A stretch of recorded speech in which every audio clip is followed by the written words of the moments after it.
What's going on, everybody? This is Fry. So I'm so happy to announce that finally the balance patch of 2024 has just dropped. It is the first balance patch in PvZ Heroes in years and years. I'm so excited to go through the many changes that have been added to this game. I mean, this is the patch notes, guys. This is massive.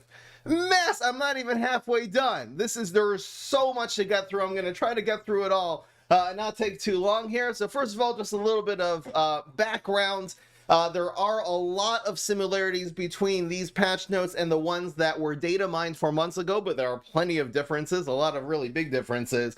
Also, the update has only dropped for now on iOS, which is Apple devices, iPhones, and iPads. It is not live on Android yet. We are waiting patiently for it to drop on Android. I will let you know. I'll be the first one to let you know when the update drops on Android, but it is playable on iOS, and you can even play PvP against people. The game is very bugged right now because there's a lot of the changes that were implemented have they didn't do play testing, and there's a lot of bugs in the card. We will go through the full list of known bugs at the end of this post. So first of all, shout out to Justini, who's an active member of the PvZ Heroes community, for compiling this list of notes, and let's just get right into it, starting with the Guardian class. So we got Galactic Cactus, which is a very powerful both offensive and defensive card, and this got nerfed a little bit. It was 2-2, explodes, now it's going to be 2-1. This will have a little bit of extra use that it takes out Headstone Carver on turn 1 since it has less health. But overall, this is going to be a nerf. It will be hit by anything that does 1 damage, and there is going to even be a beastly card that does 1 damage that was buffed. We'll be getting to that later, aka Nibble. Next one is going to be Gardening Gloves. So Gardening Gloves was changed from, instead of move a plant, draw a card, now it's conjure a trick. It'll just be conjuring any random plant trick. It's supposed to be a plant trick. We'll get to that in a little bit. But yeah, this is actually overall a nerf because in general it is better to draw a card in your deck rather than conjuring something that may or may not be useful in your deck.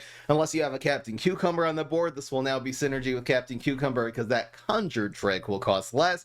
But even though competitively this has been nerfed, I think in terms of fun it has been buffed, so Gardening Gloves will definitely be a way more fun to use card because it can conjure literally anything, a Baboon Rising, a Guard Feast, whatever you want.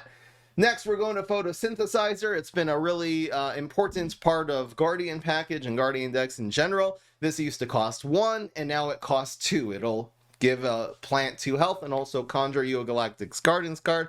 I think this is a well-deserved nerf because Photosynthesizer really was a ton of value when it was 1 cost. I wonder if this will see any play. Now it could be like it will only see play in decks with a lot of Dino Roars and things that really like to conjure cards, or a Captain Cucumber deck. Next, here is a really big one. Triceratops has been nerfed really hard. Yeah, it went from 2 cost 1-3 to now 2 cost 1-2, and this makes a huge difference that it can now be answered by Bungee Plumber, by Extinction Event. Just a lot of things are going to be hitting this now, and even the next turn it only has 3 health once it Dino Roars and grows, making it only have 3 health the next turn. I think this still could be useful, but you're really it's going to be more of a niche card now, not just auto include 4 Triceratops in every deck. This was definitely in the top 5 most oppressive, strong, overpowered cards in PvZ Heroes, and I'm really happy. I'd rather this get nerfed too much than too little, so I'm really happy to see Triceratops gone, and that will definitely be shaking up the meta a ton. The next Guardian card is Marine Bean. So Marine Bean was a 3-2, now it's a 3-3, so even without any buffs, this has good base stats. A 3 cost 3-3 plant is pretty good. This is also amphibious. Plus, it will be growing by 1-1, which is just an added bonus now for every single amphibious plant that you have on the board. There's a lot of amphibious plants also have been buffed, as we'll see in a little bit, so I'm really happy about this nerf, and I would really like to see amphibious become a genre tribe that is powerful in PvZ Heroes. And we're moving right along to Primal Walnut. This is a very interesting nerf. We're going from 0.9 health to 0.8 health. This doesn't really seem super necessary. It's going to really make a difference, the 1 health in my mind. We are going to see there are going to be some changes to other cards like Mirror Nut and stuff, so maybe this really will make a difference, making this a little bit weaker. Not so sure about that. The next card, of course, is Spikeweed Sector.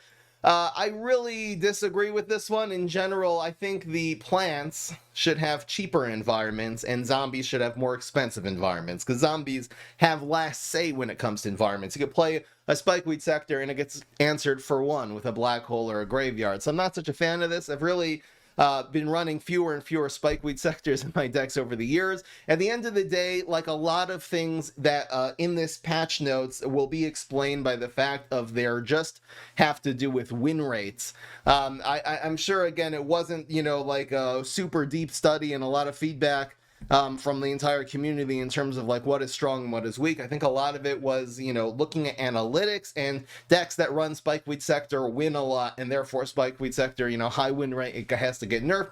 This is a small example of this, and there will be some much, much bigger examples of that. How it's not necessarily, again, based on how good it is, it's based on win rates. Moving right along, we are going to Mirror Nut. Here is a massive, massive change, and this is one of the changes I made in a video a few years ago suggesting how to fix Mirror Nut. You can find a lot of these reflected in that video that I made many years ago, and this is turning Mirror Nut into a bullseye. So now it's only going to be doing 1 damage bullseye instead of 2 damage regular, which I think overall is going to be a buff. The problem with Mirror Nut is just the fact that the block meter is really wonky, and let's say if they have a full block meter and you have even several Mirror Nuts on the board and several nuts being hit at one time with a strike through with a Galactic exploding, the opponent's really just going to block and prevent all the damage. The fact that Mirror Nut is bullseye does circumvent that problem. It's just not going to be too many shots on the opponent's block meter, giving them an advantage while Mirror Nut kills them. For some reason, they found the necessity to buff this from 8 health up to 11 health. I mean, this is a really, really hard card to take down unless you happen to have a Rolling Stone or a Weed Spray or a Knockout. So this is going to be really interesting. I think this is going to be a very huge meta card, and especially because you can just run Pecanolith, which not only synergizes with the Mirror Nut will now have 11 health when you have 11 attack, essentially, when you put a Pecanolith on the board. And I think that, if anything, might even be the biggest buffed Mirror Nut, not the fact that it's getting bullseye. I'm really interested to see how this card plays out. Next, we have Prickly Pear, that not only is it changed stats, but it is completely reworked. It's been turned into a 5-cost card, and it has Team Up as it did, but now it has 10 health, and then when hurt, instead of doing 4 damage to the zombie in this lane, now it's doing 2 damage directly to the zombie hero. So I don't really think this is going to be a great card. I'm pretty sure this is just a worse Mirror Nut. Mirror Nut cost 1 less, had 2 less health, and was also doing 2 damage when this was hurt directly to the zombie's face. This is going to be that, but worse, because it's not activating your other nuts on the board. I really think this is not going to be a good card at all. It happens to be a fruit, and we will see there is a little bit of fruit synergy in the game, so maybe there's something there. I really highly doubt this is going to see any play. I honestly think this might even be worse than the first Prickly Pear, if that is at all possible. The next card is Smackademia. Smackademia has gained a little bit of extra health. It was a 4-4 that would turn into a 4-6 with its ability. Now it's a 4-5 that will turn into a 4-7 with its ability. A little bit of a buff. Again, becomes a little stronger with Pecanolith, which is a card you're usually going to run this with. We'll see if this really makes any difference of how good Smackademia is. The next one is going to be Tough Beats. So they've sort of turned Tough Beats into just a little miniature super fat Beats. Now, instead of having a set 6 attack and it's just its health grows, now it's just a 2-2. It is armored still. It's still 5 cost, and it's just going to grow by 1-1 for each other plant or zombie on the field. So obviously, it's going to have a lot less attack if it's played by itself as opposed to the old one that had 6. But again, you're usually going to be playing this anyway on a board that has a lot of plants and zombies on it. It's going to be counting both of those. So this has the potential of growing up to being a big 10-10, if there's 8 cards on the board already. So that's cool. It's overall going to be a buff for Tough Beats practically. Last one's in the Guardian class is going to be Gravitry. This has just been buffed that now it's untrickable. So what I, used to really advocate in PvZ Heroes is the fact that, cards like Shamrocket or maybe even Rocket Science or Fruitcake, a lot of these really efficient big removal cards needs to get nerfed. While some of them did get nerfed, as we'll get to in a second, what instead seems to have been the mindset is just to make the big cards that are subject to be easily removed by the efficient big removal, making them either untrickable or making them have some kind of ability, that some kind of value they're leaving on the board even when they get removed. So this would be an example of an untrickable one, and I'll be showing you a lot of examples of ones that leave value on the board later. So now we're going to move right along to Hot Lava, a card that we've really only found a home for in Mirror Nut decks. You can check out that stream, that was awesome. Now Mirror Nut's is buffed, and Hot Lava is also buffed. This used to cost 1, now it will cost 0, so you can literally, you know, just hold this in your hand and play it the same turn as your Mirror Nut. That's the only use I can find for this. Maybe this will also be useful now as just environment removal. It literally costs 0, so just to be able to run a couple of these, maybe mess up some low health zombies in the process, but it is damaging you and your opponent, so I'm guessing this is also just mostly going to be played together with Mirror Nut and Sleeping and Hibernating Berry. The next one is Blooming Heart. So here is, again, a powerful card. This is going to be one of the many pieces of aggro solar flare that is getting nerfed. Does this really deserve a nerf from being a 2-2 down to a 2-1? It's a pretty powerful card. I don't think this was really the super oppressive card in that deck list, maybe more like Haunted Pumpkin. But anyway, it's nerfed. It's going to see a lot less play now because it really is pretty weak card at you know, only 1 health. Another card that got nerfed is Puff Shroom. So Puff Shroom used to be 0 cost, now it's going to be 1 cost. And again, I think this is also subject to having a high win rate. People who run Puff Shroom know what they're doing in PvZ Heroes. They're either running it strong in a Pine Clone deck, or they're doing it in like an aggro deck, and they kind of know what they're doing. It does hurt. I don't really see Puff Shroom as being even a better card than Little Buddy. Little Buddy has been a staple of the Solar class for a really long time, and it is better because the heals for the synergy with Pepper MD. But anyway, Little Buddy has remained at 0, and poor Puff Shroom is a 0 cost 1/1 team up. I don't think Puff Shroom is ever going to see any play anymore. I don't think this is ever going to be worth it. Think of this as a worse Shellery. Shellery people barely run, and now this is basically Shellery but worse. Only advantage is that it's a mushroom. I don't think that's ever going to justify its existence in any deck. So rip Puff Shroom. It was nice running you in the Psycho Pine Clones deck, but yeah, rest in peace. I think so. All right, next we got Invasive Species. Here's again a cool card that really didn't see a lot of play because it was circumstantial. Now this is reduced from 3 cost to 2 cost. And now it's going to have 1/4 stats instead of before it was 2/4. So now, if you play this in an environment, this will have a base stats of 4/4, which is a lot for a 2-cost card. We'll see if this has any, again, you can't really play any environments on 1 for plants, but I guess you can play environments after this. We'll see if this gets any play, but it's definitely a more useful and versatile card at 4. It also has 4 health for a 2-cost card, so it's even more than, Triceratops used to be. So a very difficult card to remove per its cost. That's definitely overall a buff. Seedling. This is one, after we can mourn Puff Shroom, this will be a little bit of a condolence for you guys. Seedling has 2 health instead of 1, which not only makes it substantially harder to remove. It's not necessarily going to die if your opponent has summoning or backup dancers or a nibble or something like that in their hand. This also ends up being useful just as a meta card, because if they play, for example, a space-time that only has 1 health, this will be a really good card to stick in front of it. And, it'll block the space-time, not die, and then turn into something, maybe teleportation zombie. There's going to be a lot of safe plays for the Seedling that you'll have now, safe lanes for it to set even after turn 2. There will be safe lanes if there ever is a 1-attack zombie there that you can set up Seedling and actually get it to spawn. So I love that. Seedling's also going to get another little buff that we'll get to in a second. The next one is Wildberry. Look at what they did to Wildberry. This has a base of 4/1, and on top of that, it's anti-hero 2. So as much as Aggro Solar Flare is getting nerfed, the Wildberry's making up for it. This is a wild card. This is a big card. The fact this does 6 damage now, if it hits face for a 2-cost card, is ridiculous. Obviously very low health, but this will definitely be a staple in every Kabloom. This is just a reason now to just include Kabloom in your aggro decks. This is such a hard hitter for 6 damage, man. That's crazy. Obviously, disadvantage moves to random lane. This is very, very strong.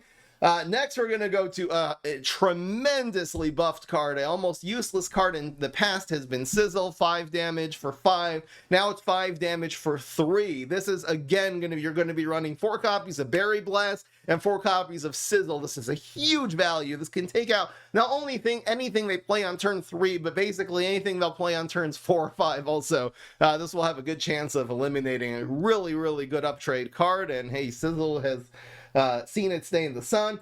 We also have a really huge buff over here. A Velociraptor Packmate Hunters has been buffed to Velociraptor Packmate. The abilities and everything else has completely remained the same. The difference is, though, this really does make a very big difference in the game, because now when you type the word hunt on the plant side, the only one you get is Corndog. You will no longer see erroneously Hunt being the Velociraptor Hunters. Moving right along.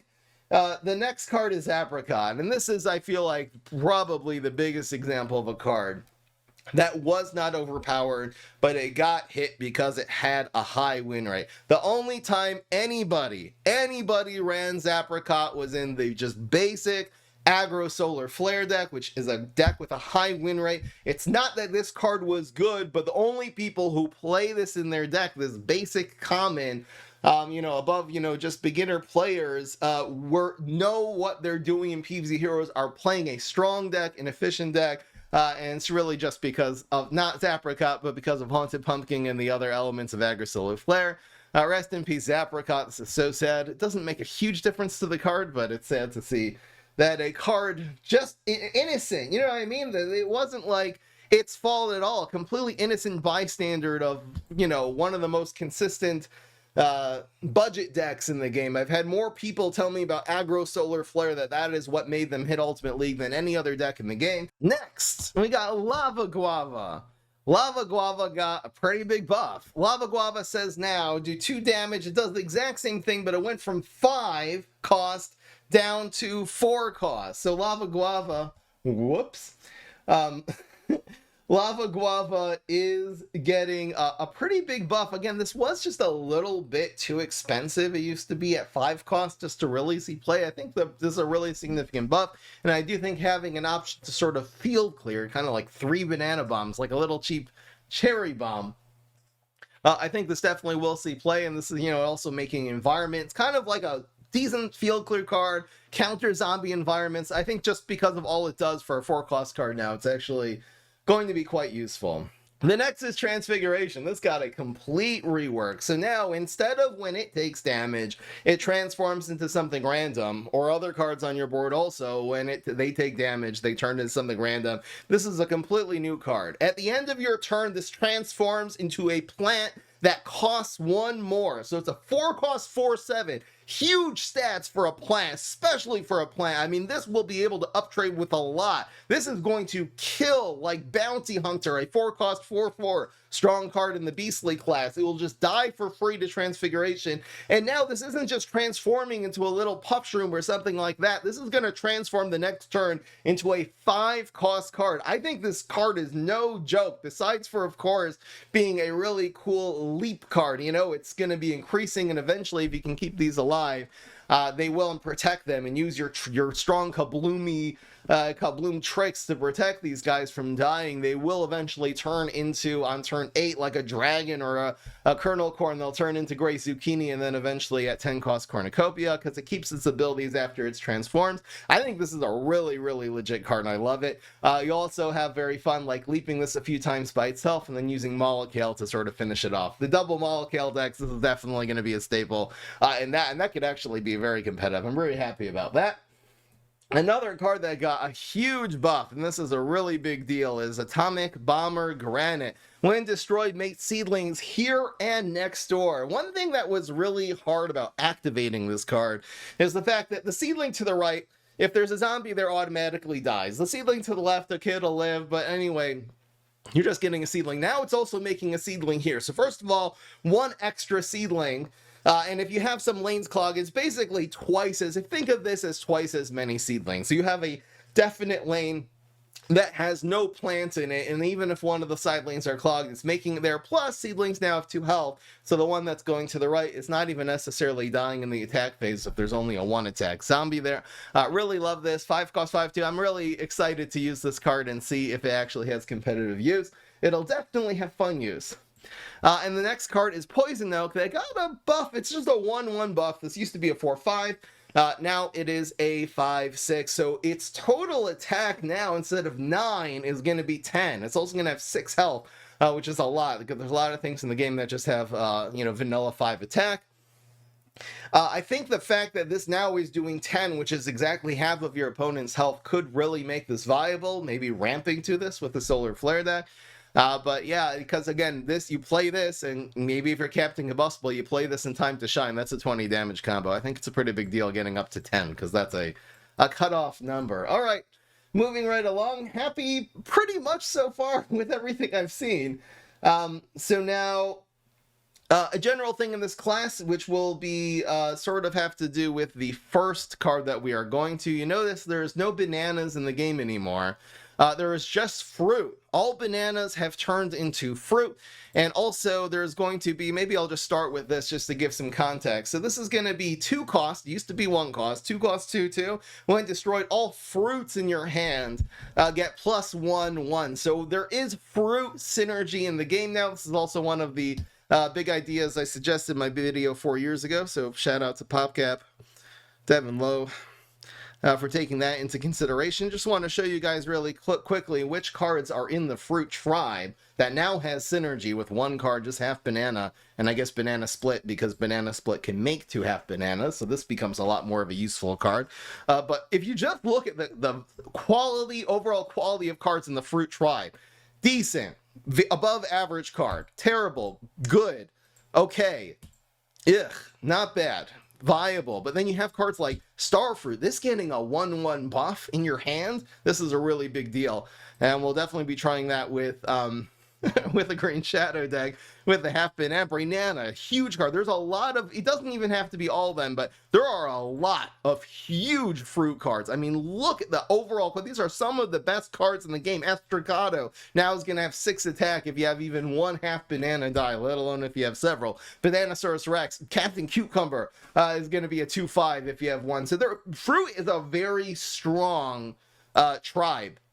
So that's going to be good, again, not only for half banana, but also for the card that we are starting on, which is the banana peel. This is not just going to be conjuring one of, 5 bananas in the game. This will conjure fruit, another way to get dragon fruit. I think the fact that fruit is a tribe, I just loved it. I love this whole idea, and this was sort of utilizing, keywords of fruit that was on a lot of cards before, and now actually making something out of it. So it's kind of just free value. Perfect for a balance patch that they are trying to do in a simple manner, and just, utilize already their already in-game resources.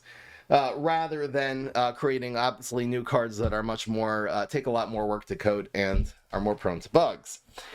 This is going to be one of the biggest balances in the entire patch. Black IP is officially a 2/2. This is such a big deal. First of all, Swashbuckler Zombie just got better because now it doesn't downtrade. This is one of the main cards that really gave Swashbuckler Zombie a disadvantage. It is a lot better now because people aren't going to run Black IP. This was a very oppressive, very strong card at 2/3. Brainstorm now can Bungee Plumber a Black IP. Immorticia can Extinction Event a Black IP. There's just going to be a lot of things that can really deal with this before it grows even that first time. Making this card, again, this might still have some competitive use, but this is really, really weak. 2 cost 2/2 is really, really weak. So I'm really happy to see that. Again, this will maybe just be a niche card just to target all trick decks that aren't Professor Brainstorm and aren't running Bungee Plumber, I guess. I don't know, man. Kind of dies to everything now. 2/2 is really sad in PvZ Heroes. So half banana I covered. Really, really excited to try this synergy with some fruit decks. And there's there's plenty of high quality fruit in every single class other than the Megaro class. So that's going to be really exciting. And again, half banana split will be pretty good. Now, the next one is Podfather. Here's one that the entire PvZ Heroes community has been waiting for ever since set 1. This is now, instead of 2/2, the sad PvZ Hero stats, this is a 2/3. And this is significant because, again, this is a very, still 3 cost 2/3, a very high risk High reward card, but now at least it has at least some chance of spamming it on turn 3 and surviving. Again, unless they have a Rolling Stone or something like that. This will not be removed cheaply anymore by a Bungee Plum or Extinction Event. It really will take significant resources to deal with this. So not only can you maybe spam this on turn 3, but even if you spam it later, it's not like your opponent can just bam, remove it. They're going to need something that costs, you know, at least 3 to remove this, which is a really, really big deal for Podfather. Except Rolling Stone, of course. Next, a little buff to typical Beanstalk. So this now, instead of if it's played next to a leafy plant, used to just conjure a leafy card, now it's gaining 1 health and conjuring a leafy card. A little bit of a buff. 3 cost 3/4 is very strong stats. It's way stronger than 3/3, so this is a big buff. It also happens to be that the leafy synergy, other than typical Beanstalk, is Savage Spinach. So the fact it's having a little extra health means you'll more likely have a target to put your Savage Spinach on and get that big buff to everything on the board and in your hand. Next, we have Ohio P. Ohio P went from 3 cost to 4 cost. It also went from 1/1 to 2/2. So at least it's not like pinging your opponent's block meter for 1 every single time. I still don't see this seeing a ton of play. It's a 2/2. Who knows? It's a lot better. I mean, 2/2 is way more better than twice as good as a 1/1 if you think about it. 1/1's useless. 2/2 can actually do something. It is, again, a card that's drawing you another card. Who knows? I really doubt it'll see any play, but it's just going to be like Cosmic Walnut now, you know? Just a mess stat card that costs 4, and there's no real reason to run it. All right, here's a big one, guys. Potted Powerhouse has been buffed from a 3/3 to a 4/4. It's hard to see. This didn't really address the problems with Potted Powerhouse. The fact that you got to get in your starting hand and it kind of grows slowly. I guess this doesn't have to grow as much now in order to be justified just to put it on the board and have a big stat card. Think of this as like a tough beats now, you know? It just has to grow a couple of times and then already it's a 5 cost 6/6. We'll see if this gets any play. A little buff, but again, it needs only 1 grow. It needs something to grow just 1 time to be on par, so maybe there's something there. Whipvine, one of my favorite cards that I never play, is now a 6/5 instead of 5/5. A little bit more power, kind of cool. Bamboozle is next. Instead of being a 5/6 card draw card, now it is a 6/6 card draw card. I don't think this is going to make any difference. It's just way too late in the game to draw cards. If you want to add a card draw card, make Flourish cost 2. I feel like this could have been the real way you could actually add actual card draw to the zombie side, but of course Flourish is still 3 and Bamboozle got 1 extra attack. Mazel tov. The next thing we got is Super Fat Beats. So this was a 3/3. Now its base stats are 4/4, and on top of that, it'll grow by 1/1 for every single planter zombie on the board. Again, can't really see this making a huge difference for the card, but it's just a little buff to a card that traditionally had a very low win rate. Next, we're going to the Smarty class. Here's an important one, I think. This is Laser Cattail. Instead of being a 2/1, now it's a 2/2. 2/1, first of all, was so weak, like it get removed really easily. Also, if you added 1 card onto a 2/1, again, this grows every time you play a plant here. So now that 2/1 is a 2 cost 3/2, which is basically on par for a 2 cost card. So it's just a slow 3/2. Now it's a 3/3, which is very above average stats for a 2 cost card. I think this will see some play, especially because a lot of other amphibious cards have been buffed, as we are getting into right now. The next card is Lightning Reed. So now this went from 1/2 to 2/2 with splash damage. I mean, think about this. This is really doing 4 damage total per turn for a 2 cost card. So think of it as like a 4/2, almost like a Rotobega, but it also, again, defends its lane. The fact it was only doing 1 attack made it basically lose a trade to everything. Now at least it's doing some decent damage in its own lane. It can protect itself. It can even trade with at least some things in the game. All right, next we got Sow Magic Beans. So this is a card that originally would sow 4 Magic Beans into your deck and would draw you a card that really justified playing this. That's what it used to do. Because of Cycle Cap, this got nerfed because this card had a high win rate. So now it was nerfed to 4 Magic Beans, don't draw a card, and it has a really low win rate. So now they decided to shuffle 5 Magic Beanstalks into your deck instead of 4.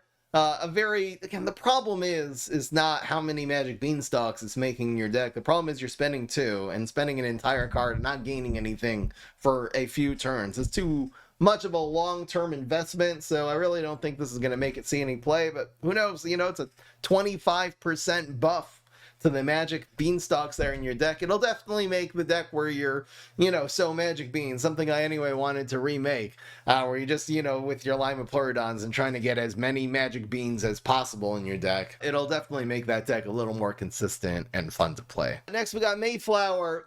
Decent sized buff. It was a 2-3, now it's a 2-4. So again, it just means this is a lot harder card to deal with. You just plop this in the amphibious lane. It's not dying to Neptuna's superpower anymore. Other things do 3 damage. I guess Wrath would have hit it, but this can just be a source of, you know, not card draw from your deck, but conjuring. This might actually see some more play now because, again, it has on par stats now for a 3-cost card, which is cool. Bean Counter, this is definitely subject to having a high win rate. Nobody runs Bean Counter. It's not a great card, but it was only run in a few decks. You know, Onion Ring decks and Cycle Cap and things like that, some versions of that. And I guess it had too high of a win rate, but yeah, this got nerfed from 2-2 down to 1-1. This doesn't make any sense to me. This card, if anything, should have gotten buffed to 3-3, not nerfed to 1-1, but it is what it is. The next one that we are going through is Cartillery. This is a big deal. This was a 5-2 team up. Now it's a 5-3 team up. I think this card is actually important in terms of the ramifications of an aggressive style Smarty deck. Again, 2 dies to everything in the game. 3 doesn't die to a whole lot. 3 takes a 3-cost card now to remove. In fact, this isn't, again, it was so weak, but the fact it's team up, and it's also a root, but the fact it's team up, again, makes an aggressive card. You put this in the lane with another minion, and they're only charging the block meter 1. So high attack, and also a partial, you know, the team up makes a partial bullseye effect. All right, next we got Leaf Blower. This got a huge buff that now this is not only going to be bouncing zombies off the board, it also bounced a gravestone off the board. I think this is going to see some play. It obviously still has the limitation of having to be in an environment for its ability to activate, but this will essentially just replace the grave flick trick. And it'll just be a jack of all trades to be able to remove either a gravestone or a regular zombie off of the board. Really excited about this. It also is an amphibious minion, so it will see some buffs from the amphibious synergy. Now, getting right to that right now, we have a huge buff to Navy Beam. That has been nerfed from 2-2, so when it buffs itself, it would be a 3-3. Now it's a 3-3 that will buff itself to a 4-4. It's a really big deal that your important synergy cards have good stats in themselves, and they're not just suboptimal when you don't get the big buff. But yeah, 4-cost 4-4, Bean, which is a good class to be, Amphibious and Team Up is very decent stats for a 4-cost card. It's obviously also buffing all the other amphibious cards that you have on the board, which again in general have been buffed in this patch, so really excited to see what that does to the meta in terms of creating some amphibious synergy. Another card that they just sort of slapped amphibious onto is Snapdragon. This is amphibious card, so there might be some use of putting this in the water lane, but I think mostly the uses are going to be that now it will be buffed by your Navy Bean. It'll be it'll contribute to the stats of your Marine Bean, and it will also be buffed if you place this into a bog. It'll also get the extra 2 attack. Maybe every once in a while, this splashing back into lane 4 from the amphibious lane will be a viable option. At least the option's there, you know? You don't gotta play it that way, though. It's obviously only doing half the amount of splash damage when it's in lane 5. Next, we got the Melon Pulp, which we went from 3-4 stats to 3-5. So again, that's a decent size buff. It's also doing splash damage in 3 lanes. It's just going to be able to survive trades against things with 4 attack now, which is a good thing. A little buff to a card, probably won't see a ton of play, but here's a card that this is a big buff, and this is an example now of not adding untrickable to a big card, but leaving value on the board when it's played. This now is when played freeze a zombie, and also when it damages a zombie, you're going to freeze it. So again, if you're running obviously this, let's say in a deck with Winter Squash, that any zombie that gets frozen dies will immediately kill it, and this will also splash things around the board. I think this will end up seeing a lot of play. This is really what the card needed, and again, even if this gets rocket science before it's able to do that attack, most of the value was this attacking. So now this will at least have left value on the board, and it's not a complete downtrade from the rocket science that this gets, or whatever that this gets removed from. I really, really like this. Didn't make it overpowered, but it really, again, it solved the problem of removal being too efficient in PvZ Heroes. Love that one. Absolutely love that one. Very smart. We're moving on to the last class of the plants before we get to zombies. First, Haunted Pumpkin. So this is a long time coming, I think, since we even saw this card. Revealed for the first time, this went from 4-2 now to 4-1. So it's still an extremely powerful card in the solar class. It'll be aggro card. I think this still will see play, but now not only will it be conjuring your opponent a monster, it will also be removed by literally any little removal. Anything from a trap or territory will now kill it. Nibble will now remove it. There's a lot of things that do 1 damage. This will be subject to, again, it's just part of the whole scale nerfs to aggro solar flare. Speaking of which, a card not only has performed probably above average in aggro solar flare, but in a lot of other decks as well. Apple Saucer. Very good stats for its 2-cost card, 2-cost 3/2. It's an aggressive card. It can remove most things your opponent plays on turn 2. It also gets strike through in the late game, so it doesn't give you the disadvantage of running too much early game in your deck. This now 3-1, so it's gonna, again, this really hurts because this very powerful card, especially in the late game, strike through now can get removed before it kind of does anything. Next, we got Water Balloons. So Water Balloons got a weird buff here.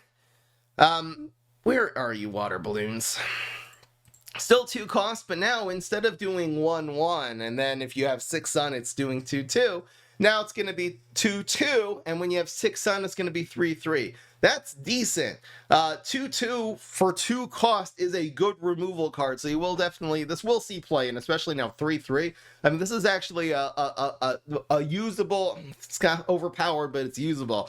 A little sort of condition, though, is that it only affects non-amphibious minions. My guess is the only thing that really made a difference, that they really had to make it not hit amphibious minions, was specifically for Toxic Waste. And they didn't want to, like, completely ruin the entire imp class. That not only is Toxic Waste him dying to Berry Blast, so every solar class, this basically card dies, but now every Kabloom class, but now every solar class also, the Water Balloons are going to kill it. I'm not really seeing anything else with 2 health that's really going to make a difference. I guess like Neptuna Ultimate, it won't be able to hit.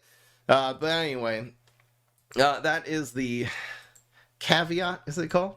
The condition that they put on Water Balloons, that it can't hit amphibious minions anymore. Interesting. Next we got Sunstrike. It's a complete rework of Sunstrike. It's no longer even called Sunstrike. It's called Cross Pollination. So rip the big strike through. This costs 3. And now it's a card draw card, essentially. Conjure a flower, conjure a fruit, and they both cost 1 less. That's kind of cool. That's good value, especially if you're our Chumpzilla and you have a Captain Cucumber on the board. Now those cards are going to cost 2 less. That's going to see some play. This is definitely going to be a card with Captain Cucumber. I love it. Yeah, again, fruit are good cards, as I showed you before. Flowers are decent cards. You have a decent amount of chance of getting a good, obviously there's some bad ones, but I mean, pretty solid class of cards if you're just looking at flowers as a whole, of cards that can kind of get value in, any deck that you put them in. So interesting. It's definitely something new. We're moving on to Magnifying Grass. Now, here's a card that I really did find a lot of competitive value for, especially if you're running Onion Rings, or if you're running, plant food, you can make it get its value immediately. This used to have 1 health, now it'll have 2 health. So again, it doesn't just die flat out to everything. This is a pretty big buff. Anything going from 1 to 2 health or 2 to 3 health is a big buff in this game. So this will definitely see way more play now that it's not the flimsiest glass cannon in the game. It's only the second flimsiest. Next is going to be Venus Flytrap at 3 cost. Now instead of being a 2-2, it's a 3-1 because of its ability that it heals for every damage it does. That's a big buff. Maybe this will see some play again. It's very flimsy, but it's doing a really decent amount of healing. Not just the amount of healing it's doing, but it's also not trading badly. Like a 2/2 trades really badly to anything with 3 health. Now this trades evenly to zombies with 3 health, making it actually viable. Even an even trade, and this is healing you for 3, that means you gained value over your opponent, you know, playing this in front of some 3/3 that they played on the board. It's up trading now, so this should definitely see more play. I'm probably looking forward to using this and using, you know, buffing it and using bonus attacks. I think this will definitely be more viable because it starts with a lot of extra attack. Elderberry, that's been a very powerful, very highly used card for a long time. Instead of 4 health, now has 3 health. A little bit of a nerf. I don't think this was super busted overpowered. It was just a little bit, and this is a very appropriate nerf. Still doing 5 damage when you upgrade it.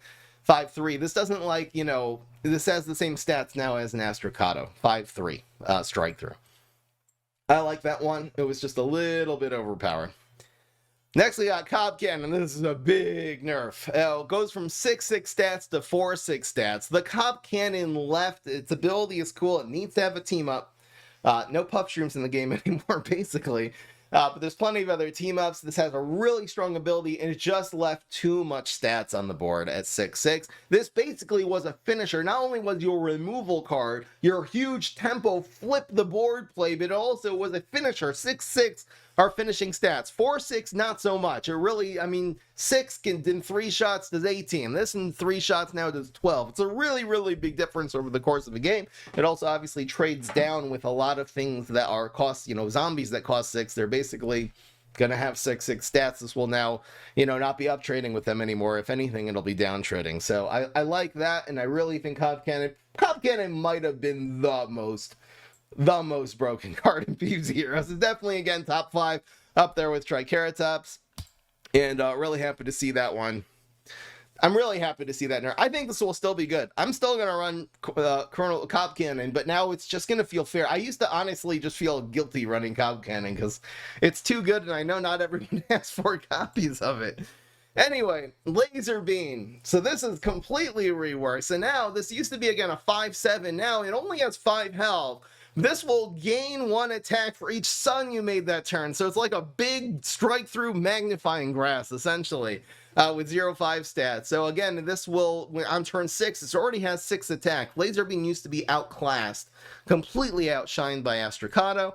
That cost 1 less, had the same amount of attack, has a really cool ability. Now, this not only has 6 attack on turn 6 when you play it, but if you made 10 sun that turn, this has 10 damage strike through. I mean, this is going to be a really big deal, especially with Chumpzilla, who has bonus attacks. Plan this on turns, you know, when you have 10 sun, this and Plan Food does 11 damage strike through. That's going to be a really cool finisher in this game.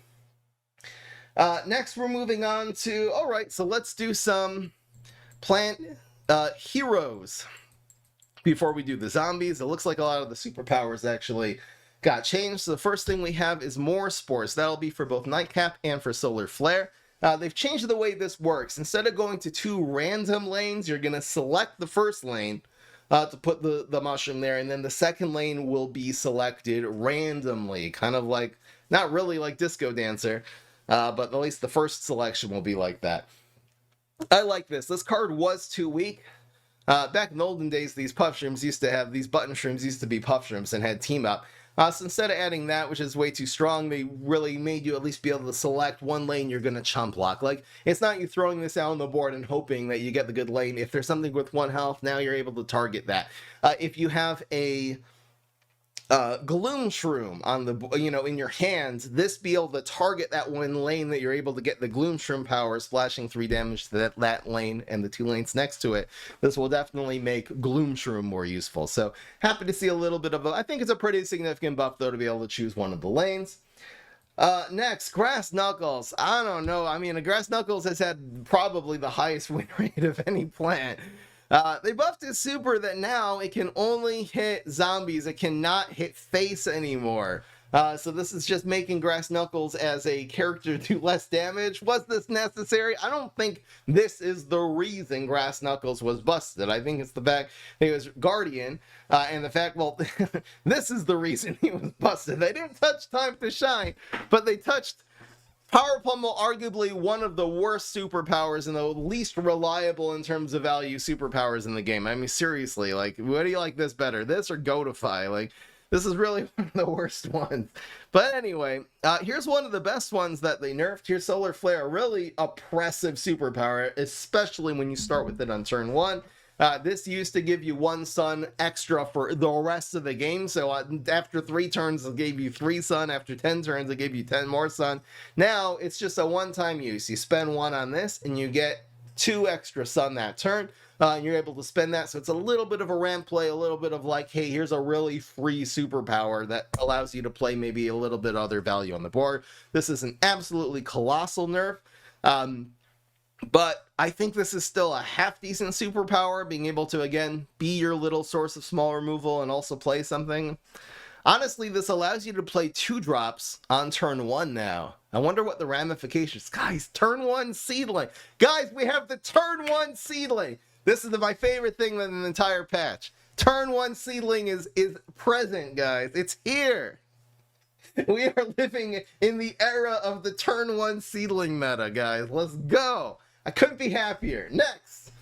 My favorite card to pronounce in PvZ Heroes. Apparently, it's Ensign Uproot.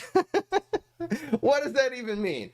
This has been nerfed from 2-2 to 2-1. It'll move a planter, a zombie to a different lane, but also now it's amphibious. So you're trading 1 health for amphibious. Another way that whoever made this update, we have no idea who it was. It was the janitor? I don't know. Another way that they are encouraging us to play amphibious decks, especially because the 2 amphibious classes are the Guardian and the Smarty. You have Marine Bean and Navy Bean. So this will definitely, might even be an overall buff because of, again, it's amphibious. Sidra, you could also play this in the water. I wonder if that'll ever make a difference if this sitting in the water. Cool. I like it. It's mixing it up. Is that better? All right, they also buffed another one of Beta's ultimate abilities. Now, instead of the plant that this Conjurer is getting, a 1-1 buff, and amphibious, and team up. Now, it's a 2-1 buff. So that's pretty strong. Again, you're going to be playing this huge card on turn 2 when you start with this. I still don't think this is good. I really, again, have been saying for years, I think this needs to make the plant. Not just put it in your hand and conjure it. It's got to put it on the board, keep the 1-1 buff, or make it a 1-0 buff. Make something, you know what I mean? But I think this is still going to be pretty bad. But hey, it's a buff. Buffs are buffs. Beta Curatina becoming more viable. I can't argue with that. I guess on a macro level. All right, we're done with the plants. We're going to be moving on to the zombie. So, pets.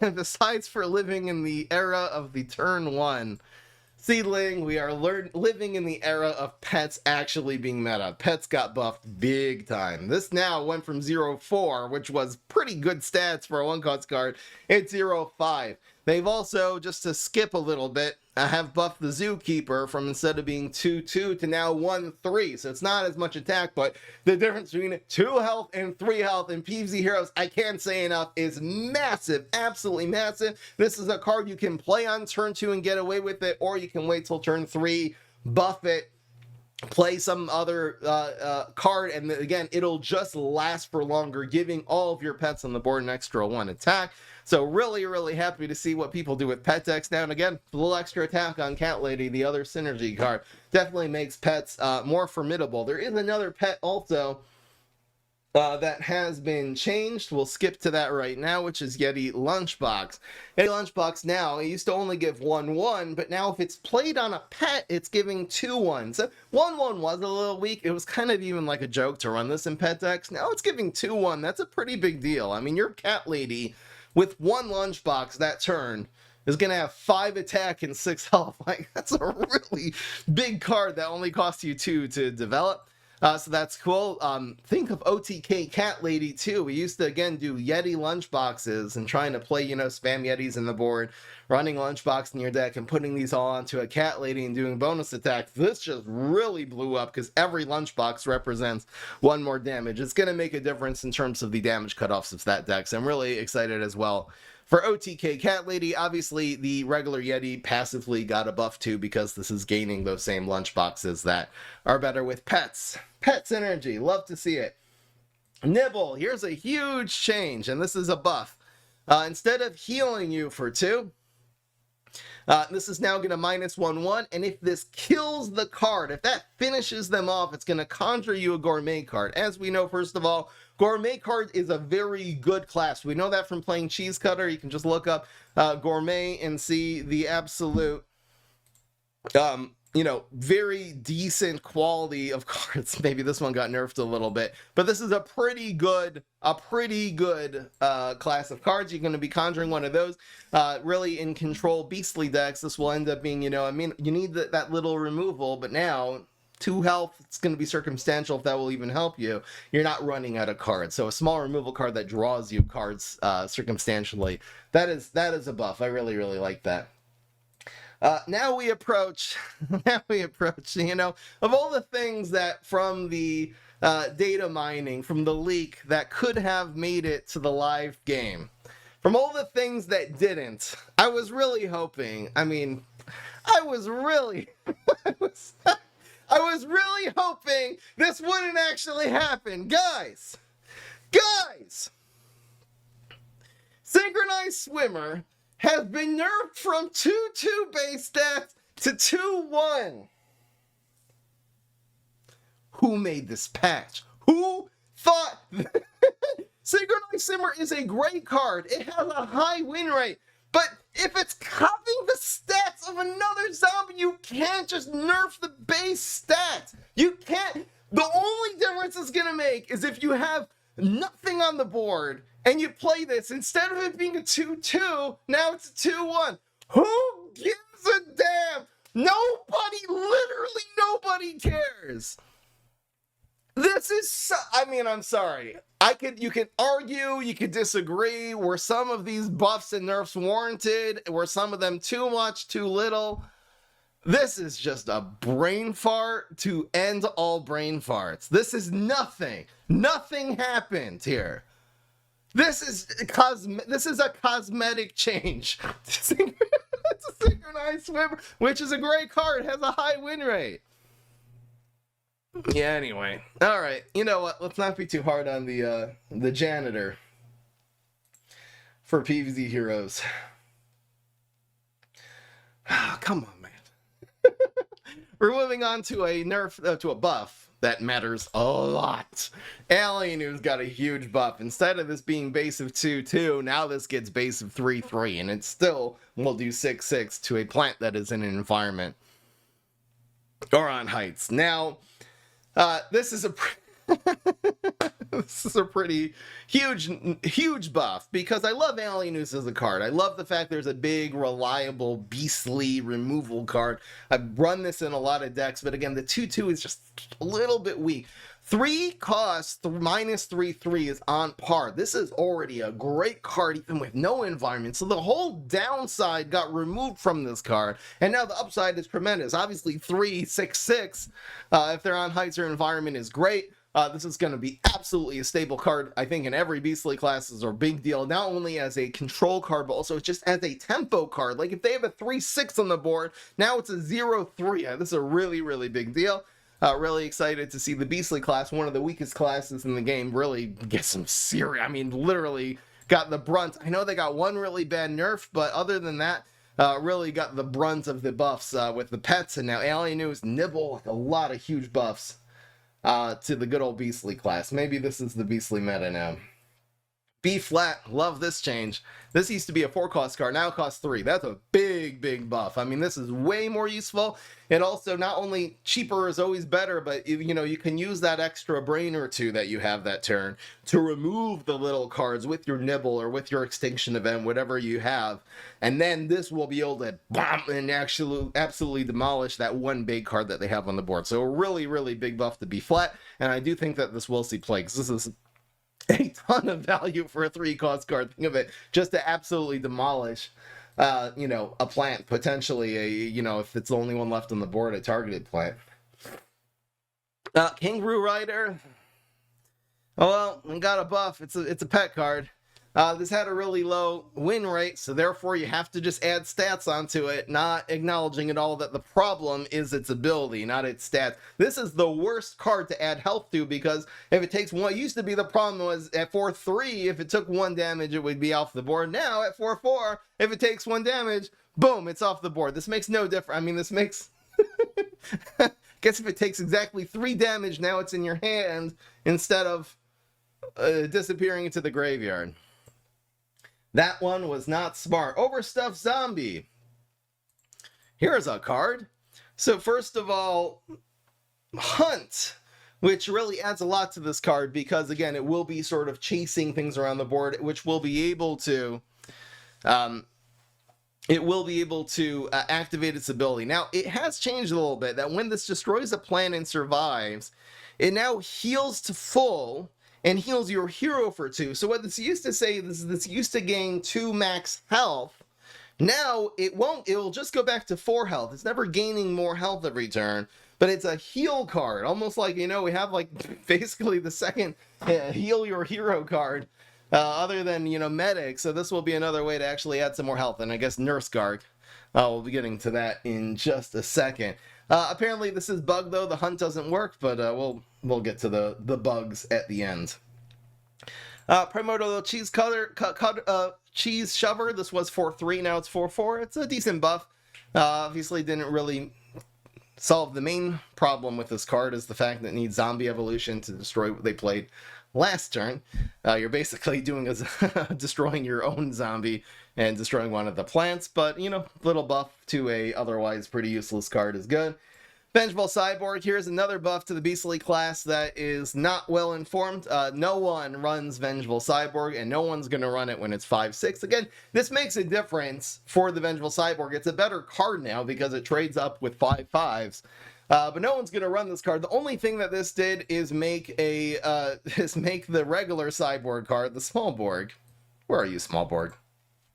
Which is an extremely good card. I mean, this just as 2-cost 3/2 Hunt is really, really good. Less useful now that Triceratops is not going to be played as much, but still a really, really good card. Now this card, very, very top tier, absolutely amazing card, is now better because the card that it conjures is going to be a lot more. This still says 5/5 here. So I'm guessing it's going to be 5/6. This is probably a typo, right? It says 5/5. Who knows? Maybe the one this conjures will be 5/5, but the one you run in your deck will be 5/6. No one's going to run this, though, unless it would have, like, Frenzy and something else.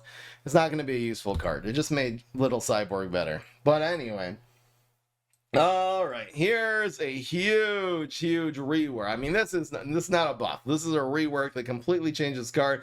It used to just be enormous stats in the water, wasn't particularly useful. This has an ability now. First of all, it's amphibious, and it has Hunt. So those huge stats are going to be coming into play because they couldn't just develop, you know, I mean, some cards in other lanes. They can't ignore the Deep Sea Guard now. Also, when any zombie enters any lane, that zombie gets a 1/1. So there's a little controversy with this text. The way it looks like is the fact that when you play any zombie, and that's called entering a lane. You know, if you go and you look, Justini wrote this in the notes here.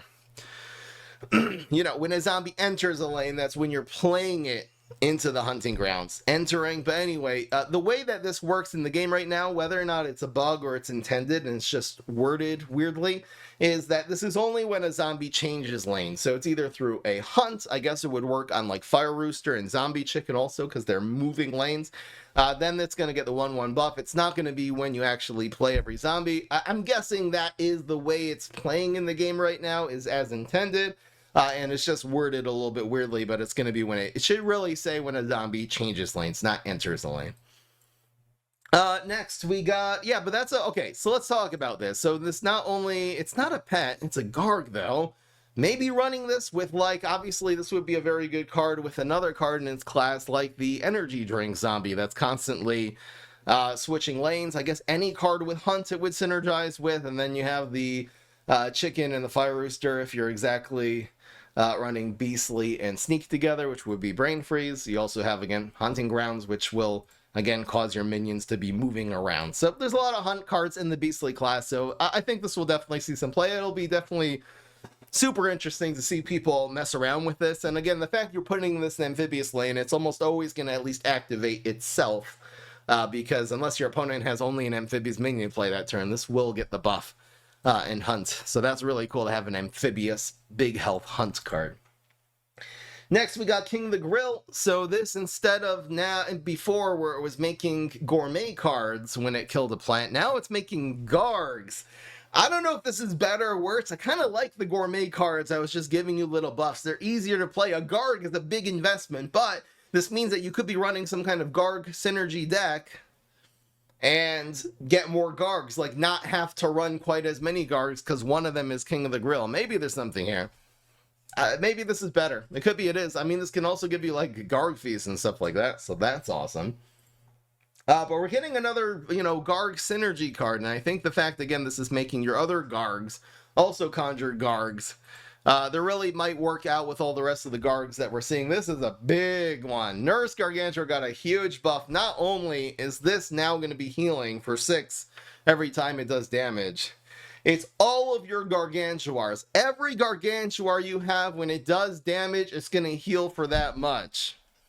So this is a huge, highly impactful play. I mean, this can easily, in one turn, flip your health from like 5 up to 20, like easily. Because if you have a Garg on the board, and then you teleport in Nurse Garg or play it, and they don't have an answer, I mean, this is going to be a really big deal. And zombies have heal now. I mean, you have Nurse Garg, you got the Overstuffed, and this is going to be cool.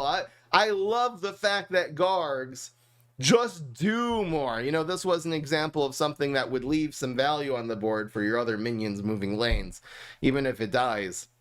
This would be an example of something which really leaves a lot of healing on the board, even if it gets removed at some point. So I love to see that. That's pretty cool. It's a big deal. Next, we got the Octos. Nurse's bugged. I'll get to that, of course, at the end. Octo Zombie is, and it's exact same, but now it's kind of like Plankwalker now, that instead of Plankwalker, it makes 2 pirates. This makes a 3/2 Octopet. I don't know why there's pluses for the +3 and the +2. I don't think it's making like a 6/4. I think it's just a 3/2 Octopet, right? With Amphibious and Frenzy, it's going to it's going to be leaving value on the board, besides the fact when it dies, it goes back in your hand. So now it's not such a big deal when you're leaping your 7 claws to be getting Plankwalker rather than Octo Zombie on your way up to Zombot. Subtle foreshadowing, because at least it's leaving something on the board, and then when it gets removed, it wasn't just a complete down trade to your Shamrocket. Alright guys, here's a big one. Here's a massive one, and I don't even know how to emotionally process this one at this point. Zombot, on the one hand, got a huge buff that it's a gravestone. So now you won't have the problem where you play Zombot and you've destroyed everything, and now the opponent has 9 sun to develop wherever the heck they want that turn. This is a graveyard Zombot. It's built into the card. This will pop out and destroy things. When revealed, destroy all plants here and next door, meaning it's only going to be affecting its lane and the 2 lanes next to it. I hate this. I absolutely hate this, actually. You know why? I feel like this really ruins Leap decks. Of all the things that this does, obviously teleport Zombot with Immorticia, that was good, but what about Leap? What about Leap? Like, now, the whole point of a Leap deck was to get to 9 and absolutely demolish your opponent's board. But if that 8-cost card was in the water lane, it's only hitting maximum 2 lanes. Even if it's on a ground lane, it's also only hitting maximum 3. Playing the card in itself might be a lot better. It's so easy to play around, though. It's turn 9, you're against the Beastly class, and they play a Zombot. There's always going to be a lane they can play something, and their Dragon Fruit or whatever that you're trying to go after, that it won't get hit by the Zombot. It's too easy to play around. And then for Leaps, it's also going to be worse. Spoiler alert, there's going to be an extra Leap card in the game. They added it. They added the Fry 'em Up Wizard, or whatever this is. But now the whole point of the Leap was to get to 9 and and that's how you won with Leap decks. Now it's only going to remove there next door. Listen, it's going to be a card that's going to be full finesse. It's going to be a huge play around card. It probably is an overall buff. Not with Immorticia, though. This is like just a brain freeze. This is just the Smash card as a finisher. You know, this Zombot will always, unless they can remove the Gravestone, the Guardian class got nerfed a lot, so you're not going to see quite as much of that. But if they don't remove this, this is going face for 9 damage. This isn't getting chump blocked by a 1-cost card anymore. This really is overall a buff. It's kind of no fun. We're going to see how the era of the Gravestone 3-lane Zombot 1000 plays out. There's something there. Man. Next, we got Brainy. Brainy class. Mustaches as a class have gone super buffed. Let's see what they've got. First of all, Mustache Waxer, which we found competitive uses for, but now this is gaining 2 health. It's also still gaining 1 brain when you play Mustache, but 2 health. So this card is going to very quickly become completely indestructible, unless they're running, you know, Shrinking Violet.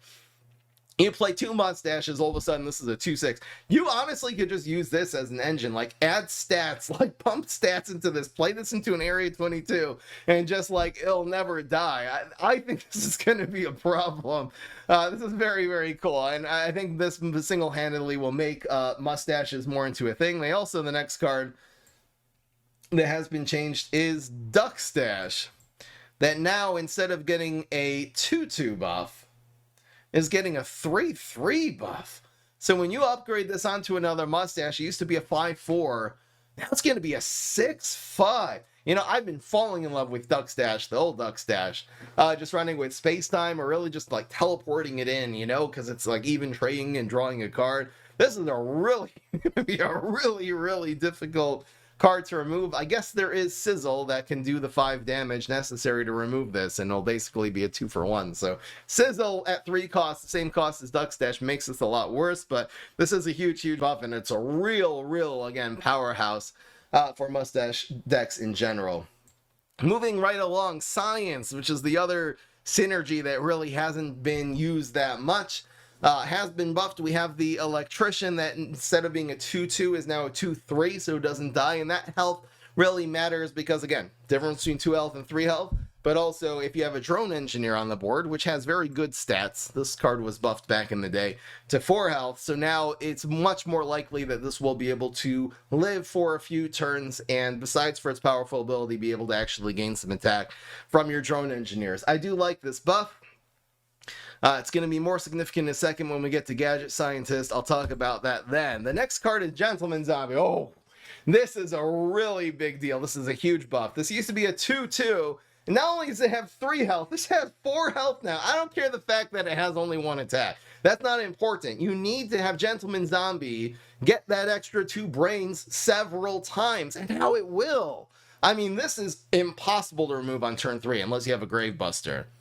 But this is basically a 1-cost Gravestone on turn 3. It's giving you 2 brains back, so you can spend those. The next turn, it's also giving you 2 brains. I mean, this is a new type of ramp for the zombies in PvZ Heroes. This is absolutely going to be meta. This is going to be really good. I did love, again, teleporting in Gentleman Zombie and then utilizing it the next turn. But just spamming this on 3, if you got tricks, you're good to go. You're good to go, and you can buff the health of this now. And there's going to be a lot of things that this can do, especially in tandem with the Trick or Treater. I'll cover that now. This has also been buffed.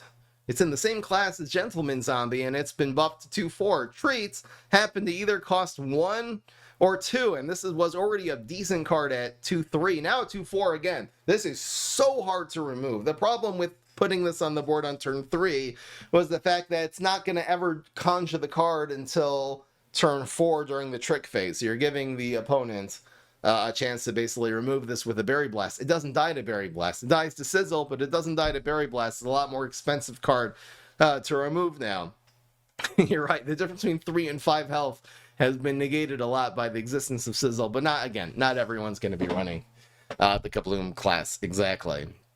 It's a pretty big deal, and again, this is going to be, you're going to be seeing these two, I believe, in tandem a lot, because you're going to be able to gain those extra brains every turn and be able to spend it and keep drawing cards and cycling, and that's going to be super awesome. Really excited to see what happens with Gentleman Zombie. Next, we got Regifting Zombie. Got completely Reworked. Did I skip anything? No.